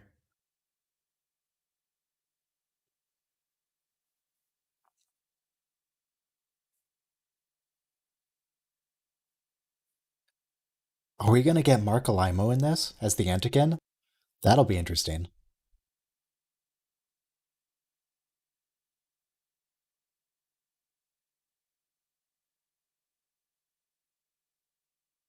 Oh no. Oh no. Oh, I think I remember what happens in this episode now.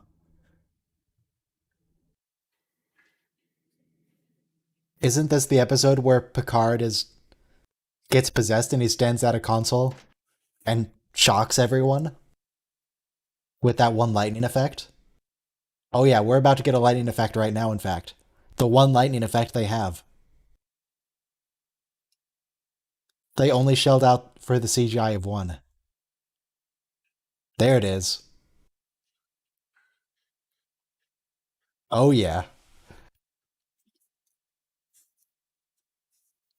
Yeah, Picard briefly turns into Palpatine, and then Riker, while everyone is getting shocked to death, very calmly stands still and says red alert.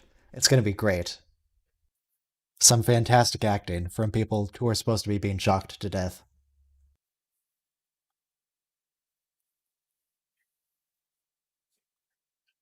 I mean, okay, it's just drawn animation.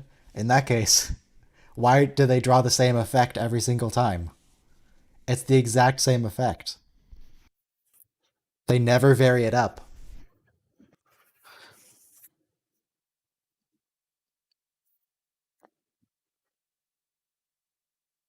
Guess there's only one good way to draw lightning.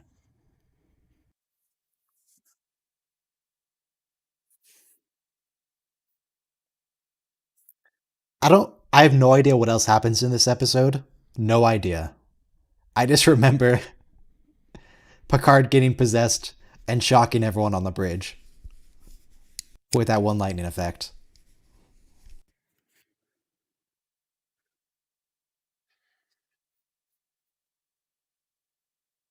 And maybe the various people get possessed. They do that on Voyager, where one entity goes around possessing different people. And then, of course, we get Chakotay going around possessing different people and saying Akuchi Moya all the time. But that's something else entirely. That's a different thing.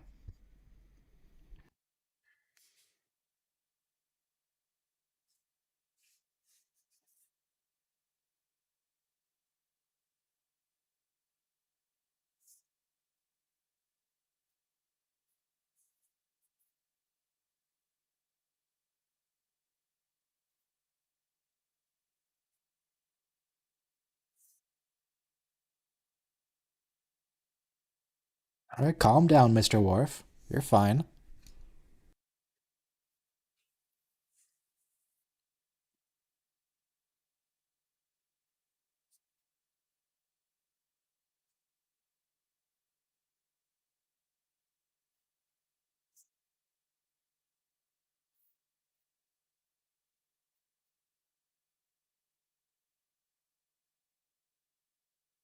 Does his sash change later on?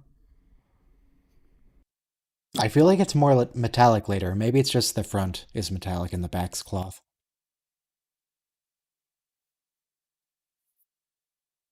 I'll have to look at his sash more closely later.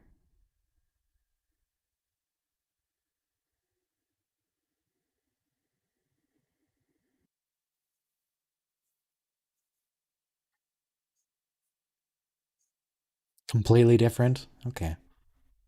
Is this Mark Alimo? Is that Mark?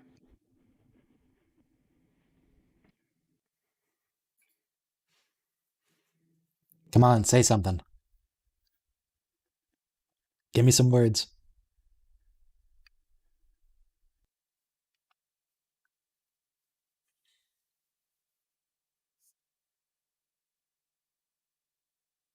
Just say literally anything.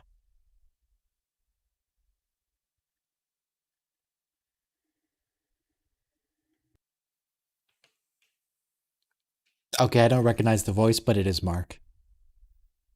I was hoping he would sound exactly like Gul Dukat. Tragically, Mark's actually doing some acting here and putting on a different voice.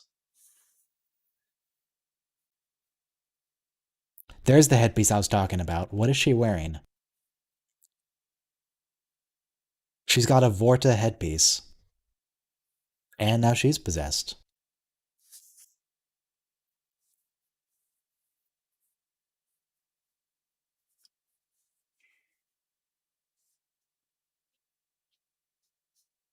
Yeah, we got two future Cardassians, but only one of them with a recognizable voice.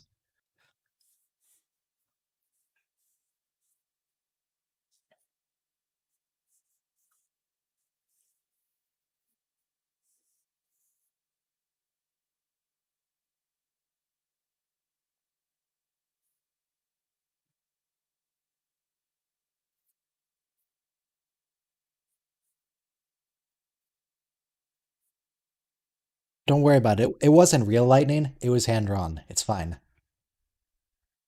It's just possession lightning, it's ghost lightning.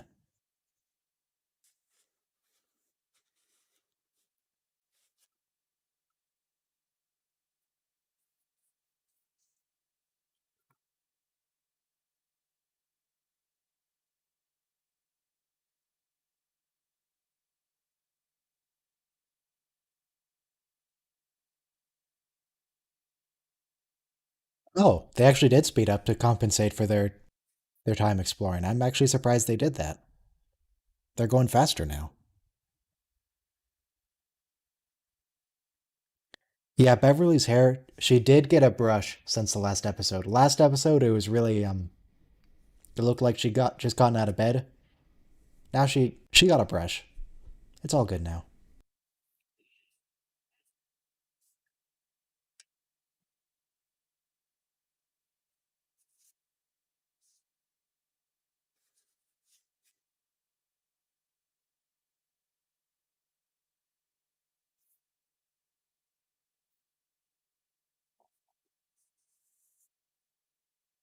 No, no hat hair here.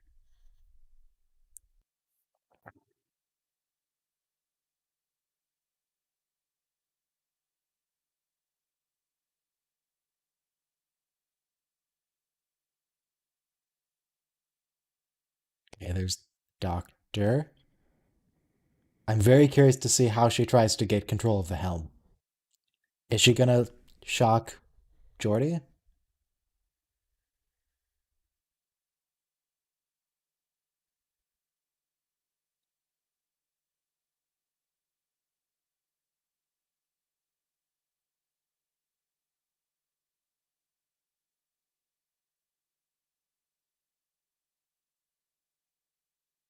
Could you be more specific, Doctor?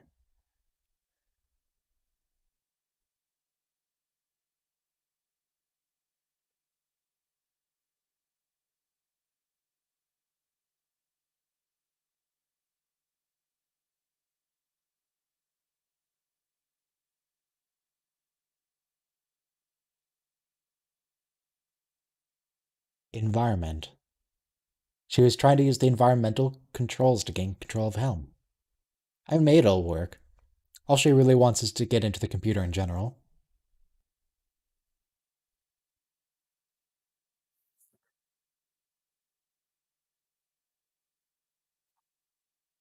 She's wringing her hands a bit, but she's not dancing around like a literal circus monkey, so that's good.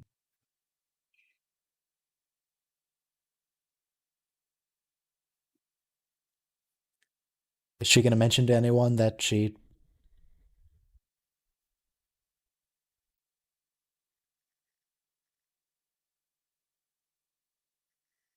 No, you tell the captain what happened. Doctor?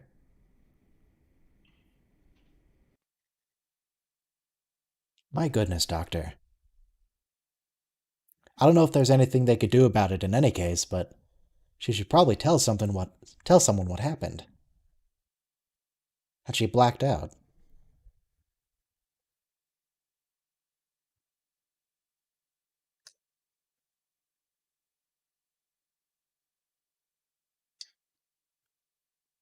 Yeah, there's no cameras. No one ever tells anyone when they're sick. Especially in that episode where they had the complete failed quarantine.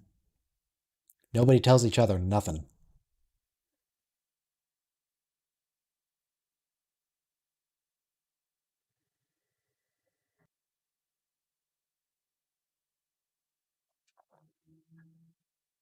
I'm really hoping it jumps into Data and he takes over the ship again. Well, for the first time. It'll become a running theme later, but I'm hoping he does it here too.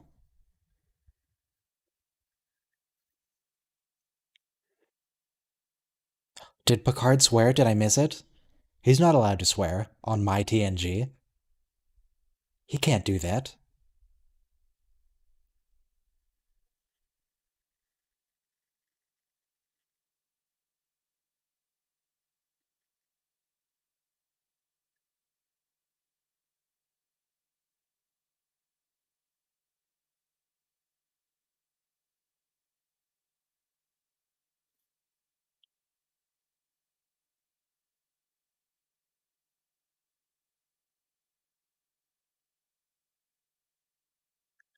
Argyle. Not Argyle, like last episode, it's Argyle now.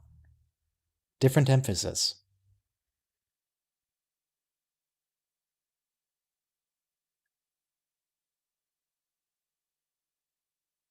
So is Mr. Singh one of the, Is he one of the other chief engineers? Oh, hey, Mark. Hi, Mark.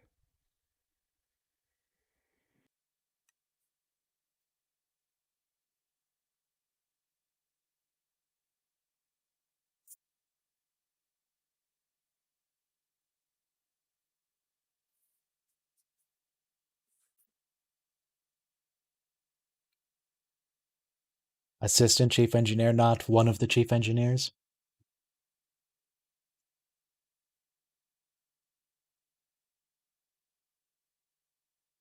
These people also have 3 fingers, like the Traveler.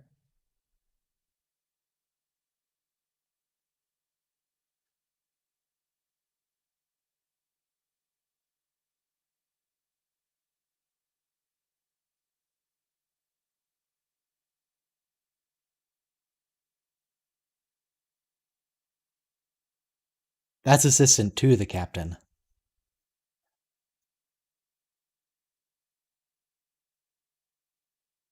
Mark, do you have to be so dramatic about it? Come on, man.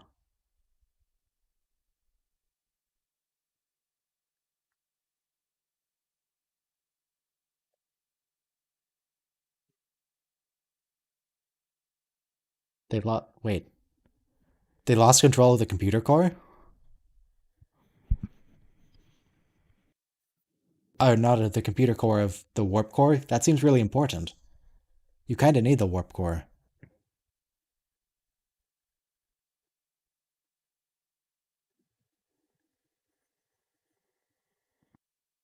I don't expect we'll get a possessed Mark, though. I don't think Mark's getting possessed. He'll be fine.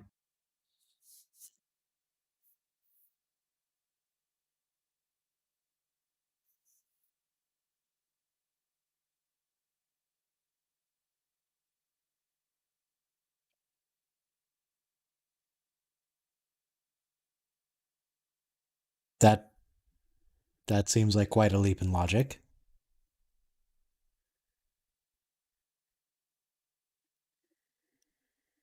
Why do you assume it's a saboteur? Why can't it be a malfunction? You did just go through some weird energy field.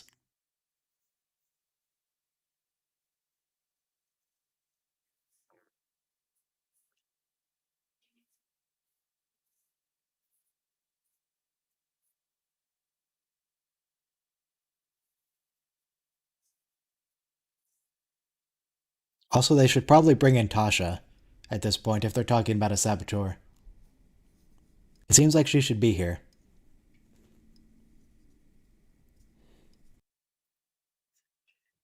Yeah, it's true. Starfleet equipment never malfunctions. It's perfectly stable.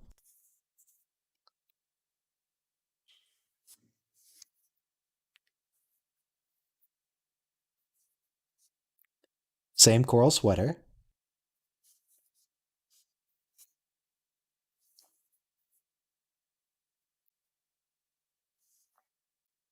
When do we get the rainbow sweater back, though?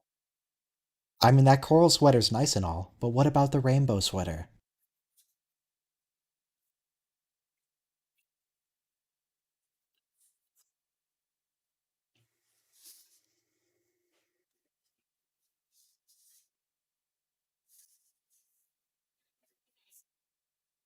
Well, we'd already found the right sweater, the rainbow one. He switched away from the right sweater.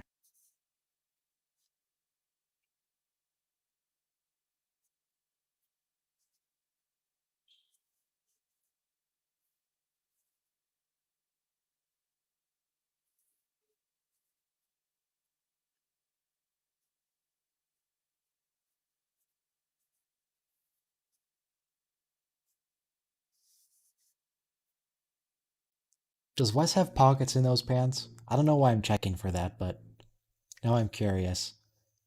Because all the uniforms don't have pockets. Except in Enterprise.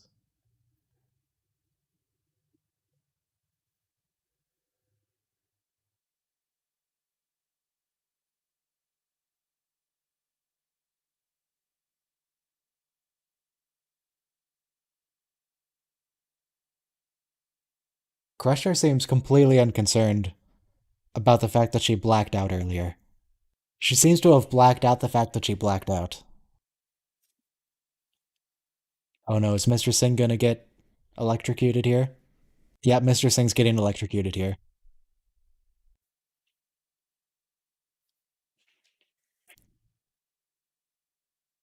He doesn't even look like he was possessed. He looks like he just actually got straight electrocuted. Like he was about to find something. And the computer zapped him to stop him.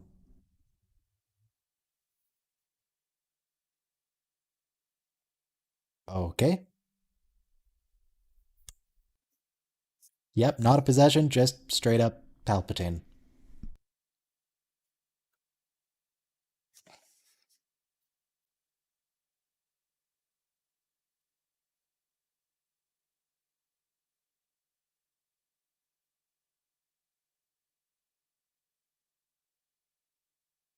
Is Argyle the saboteur? Or sorry, it's not Argyle, it's Argyle.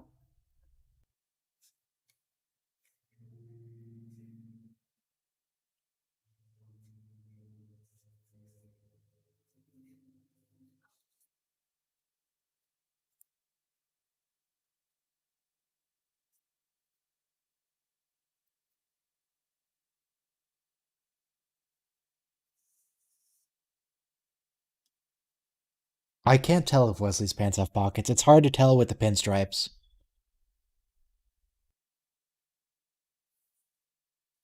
Oh, hi, Mark.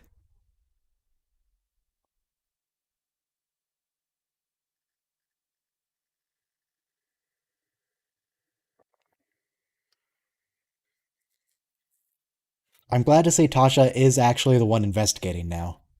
It's not Picard playing Private Eye.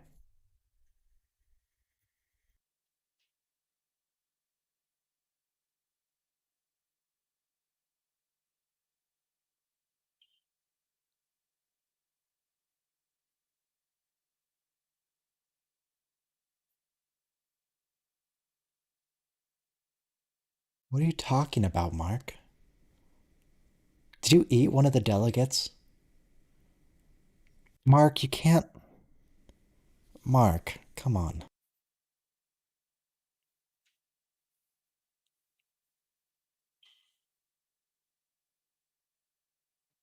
Oh, hey. The doctor actually acknowledged her own blackout. I thought she was just ignoring it.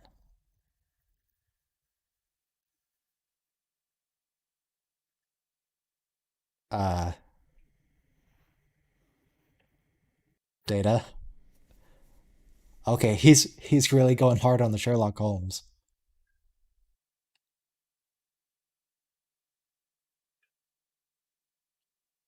Is Data malfunctioning? Or is he just having fun?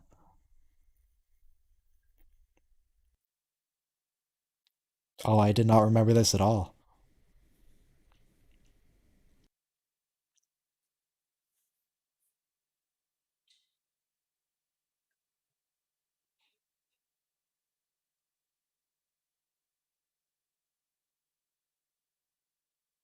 Wait, what? Was that supposed to be a map?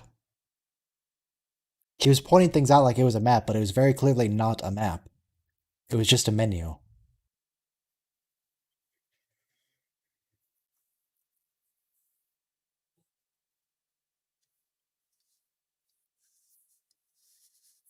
I guess that's why he turned it back away so fast, so they couldn't tell he wasn't actually pointing anything out. He's just being dramatic.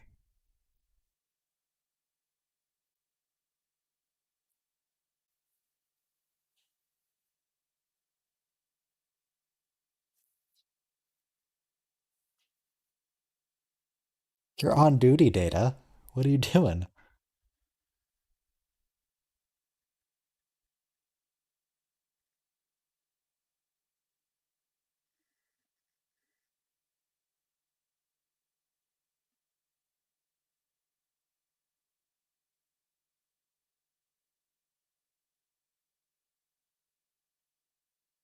Wait, who's on the hospital bed?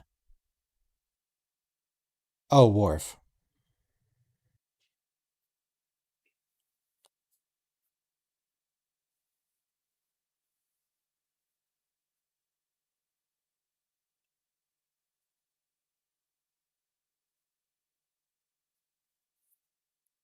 Yeah, Data might just be malfunctioning. Something ain't right there. He's on duty and he's playing Sherlock Holmes and look, it's season one. It's season one.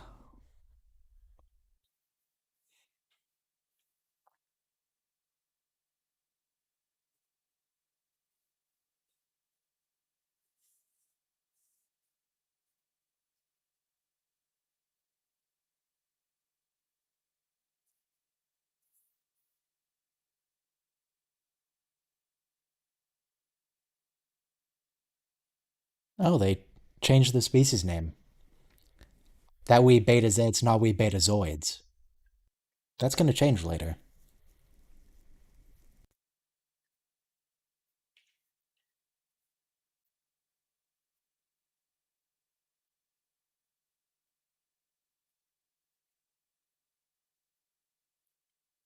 Data put the pipe away.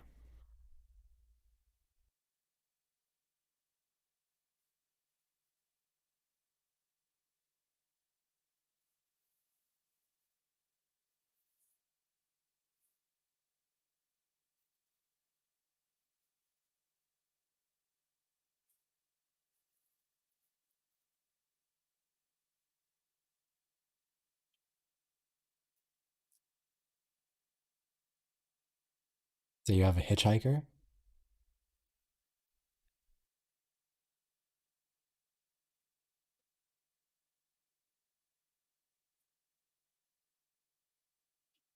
Also, I would just like to remind you all Spock later refers to Sherlock Holmes as one of his ancestors.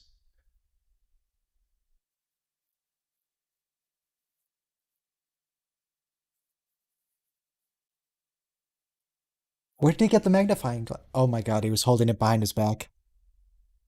I noticed Data had one hand behind his back, but I thought he was just being theatrical. He was actually just hiding the magnifying glass until the end of the scene.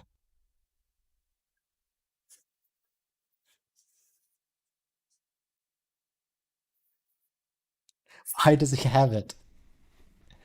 And the pipe.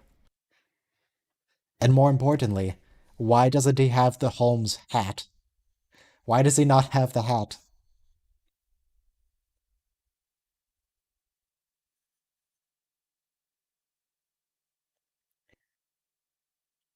Yeah, I think he says it in TNG. I might be wrong on that. I know he definitely refers to Sherlock as an ancestor. I think it's in TNG. It's not. It's in Star Trek 6? Okay. Oh, that's right. During the investigation on the ship. No, you're right. It's Star Trek 6.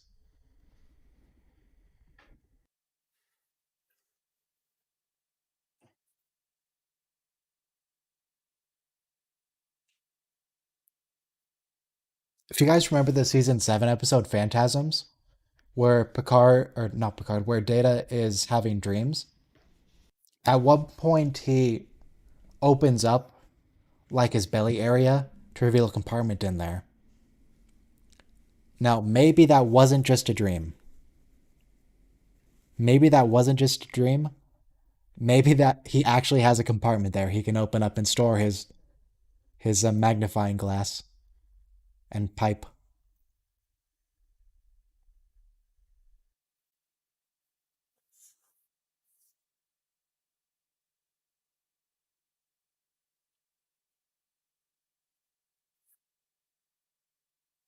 All right, how long until we get Palpatine Picard?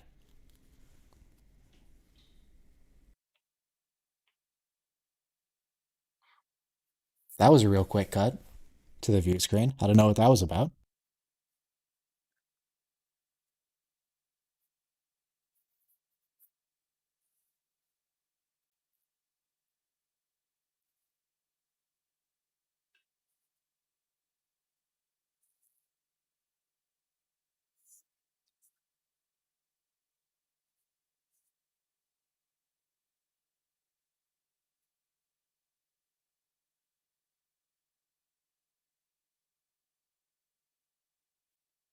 So, Counselor Troy here does not sense anything suspicious about Picard. She can't tell that anything is wrong.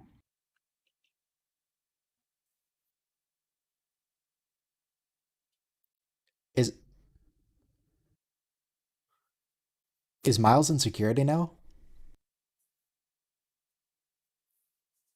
Miles, what are you doing?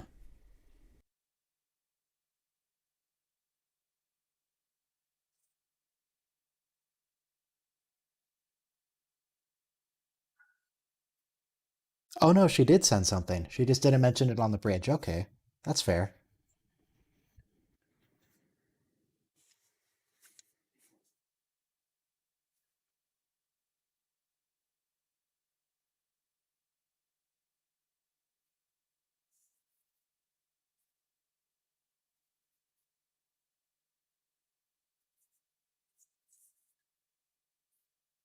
Oku trouble?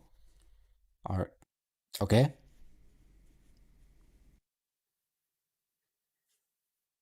Oh, and there's yeah, we saw a shuttlecraft model, and there's the original Enterprise in the background behind Crusher.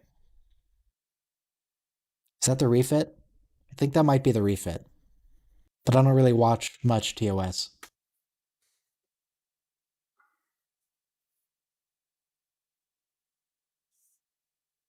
I don't know if we'll get another shot of it.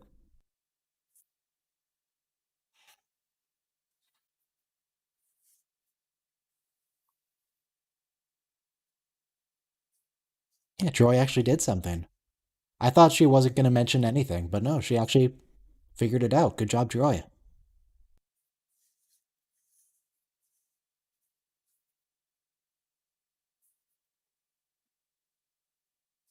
I remember this part being a bit weird.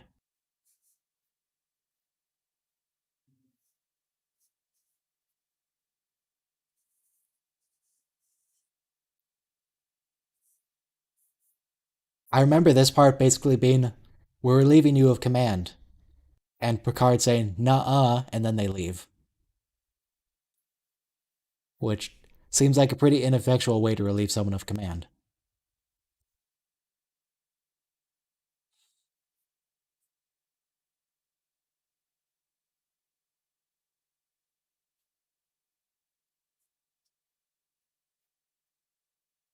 Some kind of alien influence.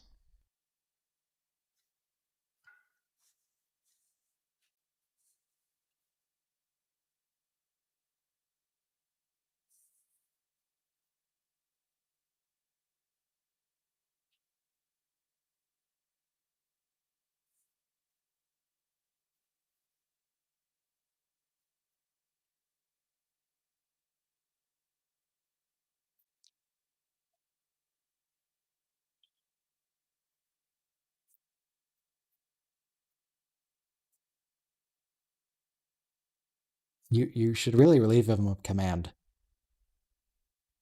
If you want to relieve the captain because he's acting crazy, you don't then walk away without relieving him because he starts acting more crazy.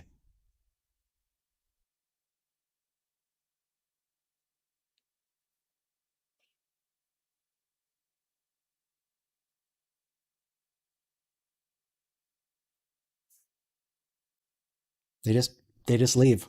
Yeah. He just says, "No, you're not relieving me." And it works.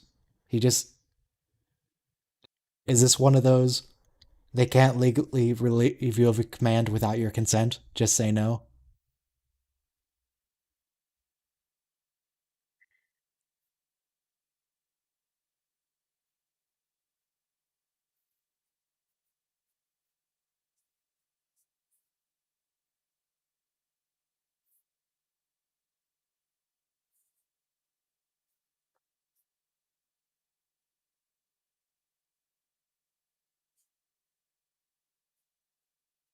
What's that on his desk? It's a reflection of the fishbowl, but it looks weird somehow.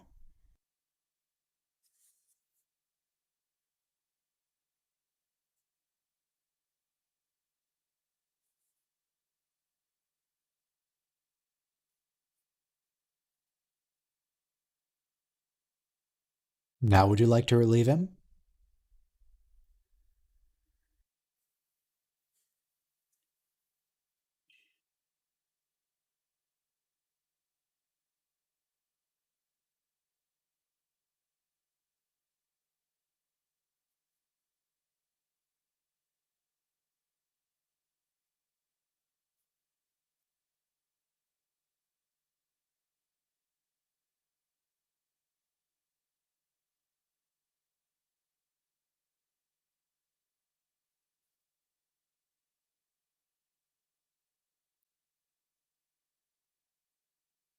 Is anyone going to do anything about this?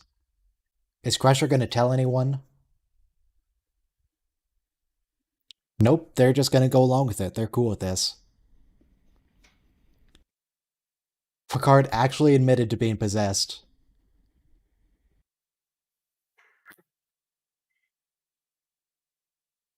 Picard literally admitted to being possessed, and he's just. Okay.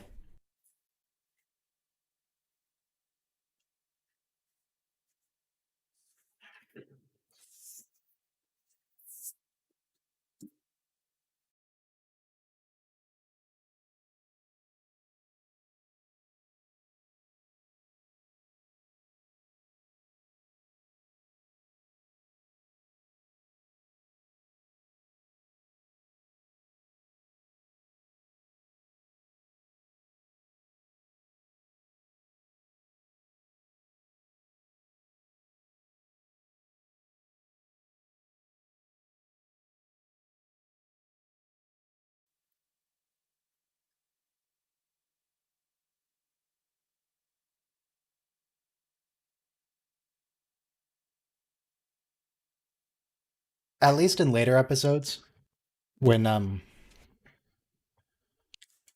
when Riker needs to relieve the captain, he actually stops caring about regulations and just says something along the lines of, "I don't care what the rules are. You're endangering the ship. I'm taking command." But this time, Nope. Apparently, the regulations say if the captain literally admits to being possessed by an alien, he's still perfectly qualified to be the captain. It's literally not the captain. It just looks like the captain. Stop calling him the captain. He's not the captain.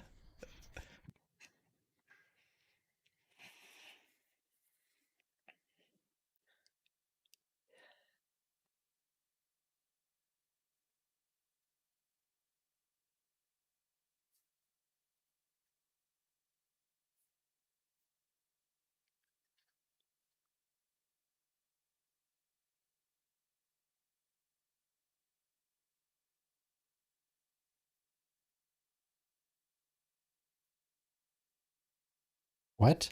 That's not.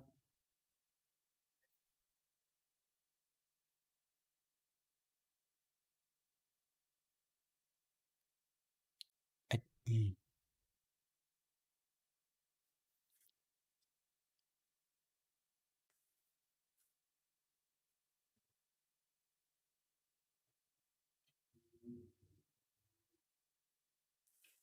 Yeah, anyone in the captain's body is the captain. Them's the rules.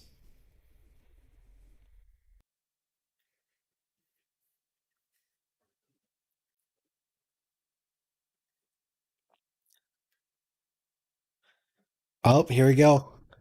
With Riker just not reacting at all.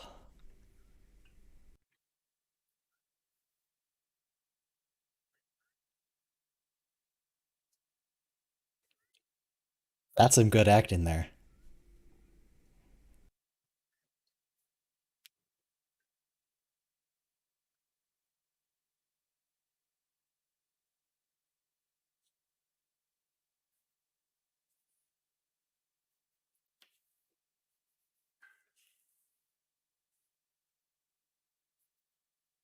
Maybe have someone turn off the transporters? Oh, nope, it shocked literally everyone on the ship, not just on the bridge. No one can do anything.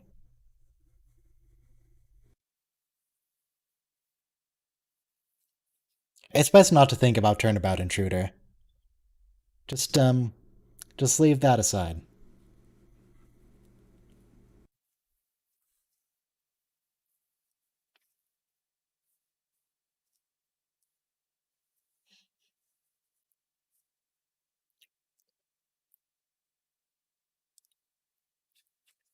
Yeah, Riker's the captain now. Gets command of the Enterprise quite a bit earlier than he expected.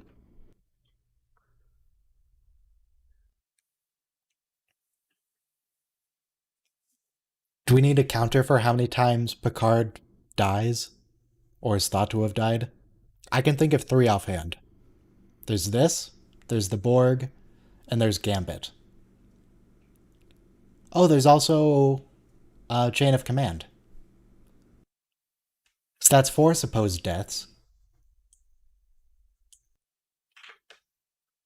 Are there any others?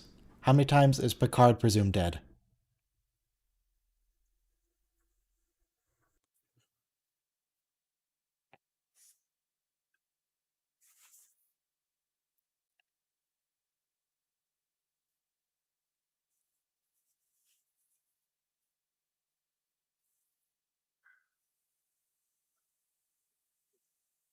I don't think he was presumed dead in Disaster. They just didn't know where he was. I know Ensign Rowe assumed basically everyone was dead. But yeah, she assumed everyone was dead.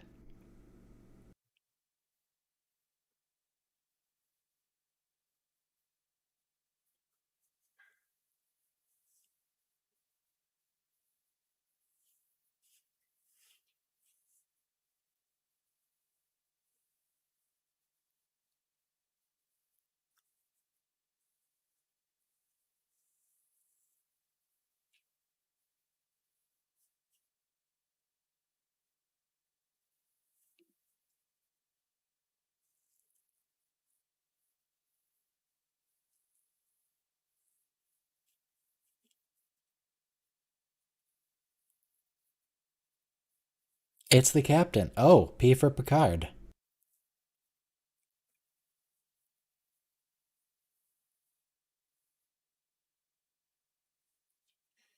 How do you think Captain Picard is experiencing this as an energy form? Is he doing it the Chakotay Akuchimoya way, where he's like floating around the ship?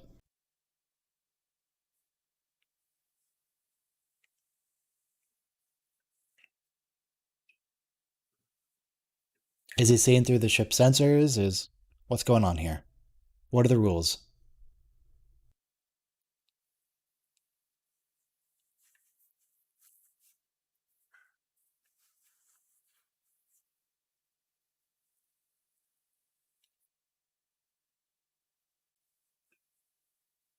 Are they gonna do it? Do they get the captain?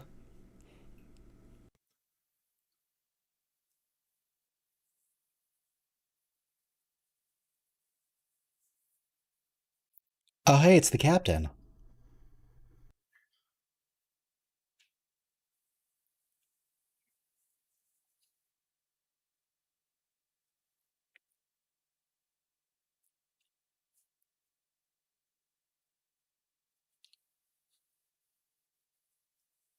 Well, that's convenient. Now they don't have to explain what the experience was, because he doesn't remember. That's very convenient.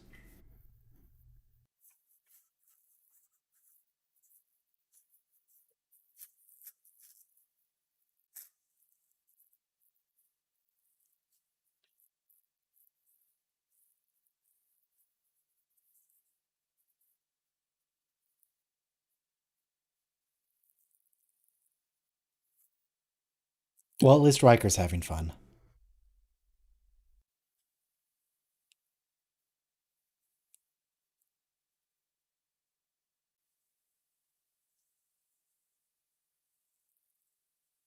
Oh no. No, it can't wait. One of the delegates was eaten.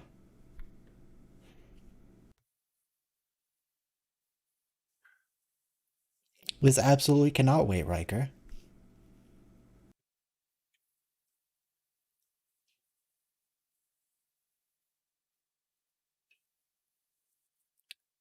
Mark, you can't eat the other delegates, Mark.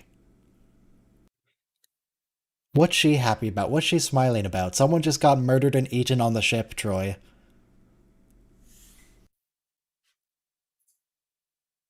What is going on with you people? Just. Alright, so that was a little bit inconsistent in tone.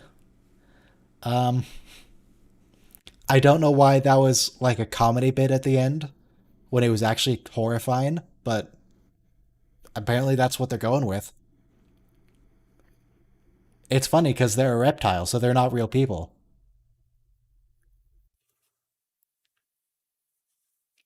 Only people who look like humans are real people. The the the Antiquans, they're okay because they're fluffy, but I mean reptile people, no way. Reptile people don't count. But in any case, Data still did not say I am an android. Unless I just missed it, if someone else was listening and heard one of those. But I didn't hear Data say he's an android even once.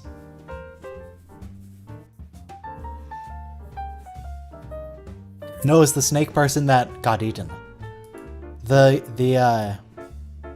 don't know, the wolf monkey people ate one of the reptiles.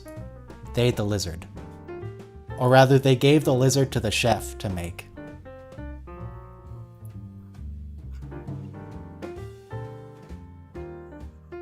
So, I presume that means they just dragged the corpse into the mess hall, and everyone was cool with that.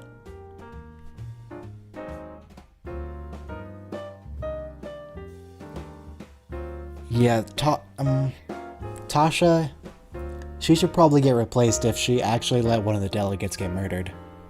When they knew they were trying to murder them, and they didn't lock them in their quarters or anything. They said put a guard on the quarters, and then it just didn't work. Just Tasha needs needs some more training, I guess. I don't know why she was cool with that.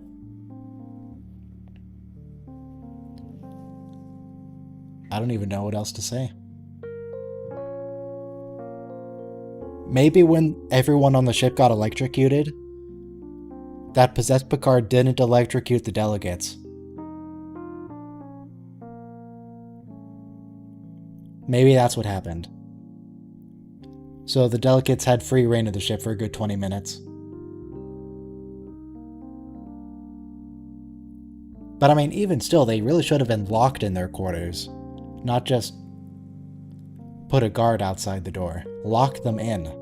They're literally trying to murder each other.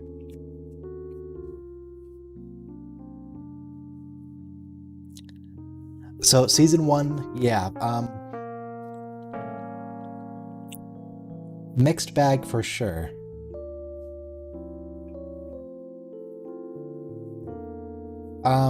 So tomorrow, if you look in the description for this, there will be a schedule. I changed the time for Deep Space Nine because I was looking at the analytics, because it says it shows the hours that the people who are subscribed to you are on YouTube the most. Not individually, of course, just basic data. So it looks like 2 p.m. Pacific is a better time for most people. So that'll be in 25 and a half hours, Deep Space Nine.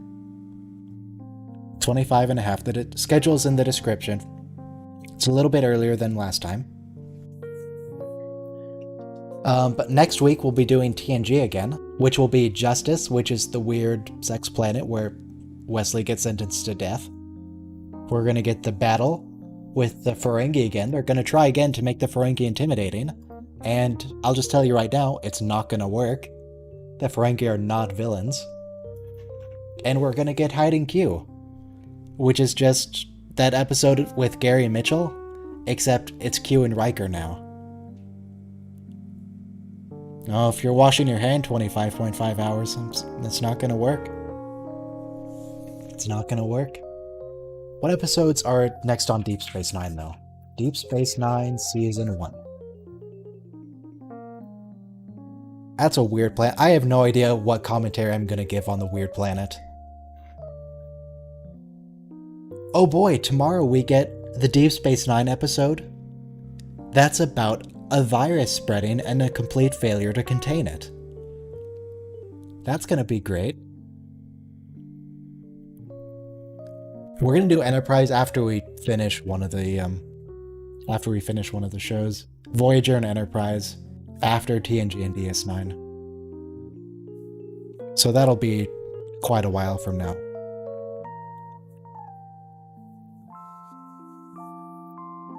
Yeah, this is gonna be fun tomorrow. I'm just not gonna mention the virus in the title or description at all and hope YouTube doesn't care. It's a good episode, I like it. It's just, a bit on the nose.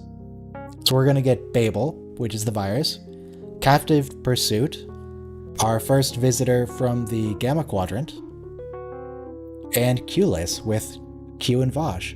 So that's gonna be tomorrow. Should be good.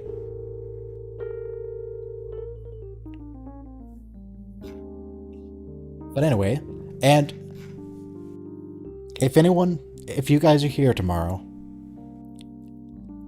if I haven't said anything in like the first minute of it being live with the jazz playing, if you could let me know that I'm muted. Because, yeah, I didn't realize that at first, for the first, 6 minutes of the show? So the first 11 minutes of the stream? Yeah, if you guys could mention that. Because, I'm very professional. I know what I'm doing. We'll see how that works out. I'll have like a notepad file saying, unmute yourself, play jazz, have chat on screen. Yeah, if there's no jazz, that's vitally important. We need to bring that up immediately. Not during the show, but between each episode, during the countdown, we need to have the jazz. The jazz is critical. But anyway, that's enough for today. Once again, the schedule is in the description. 25.5 hours if you don't like looking up times. So this time tomorrow plus an hour and a half. And that'll be Deep Space Nine with the virus.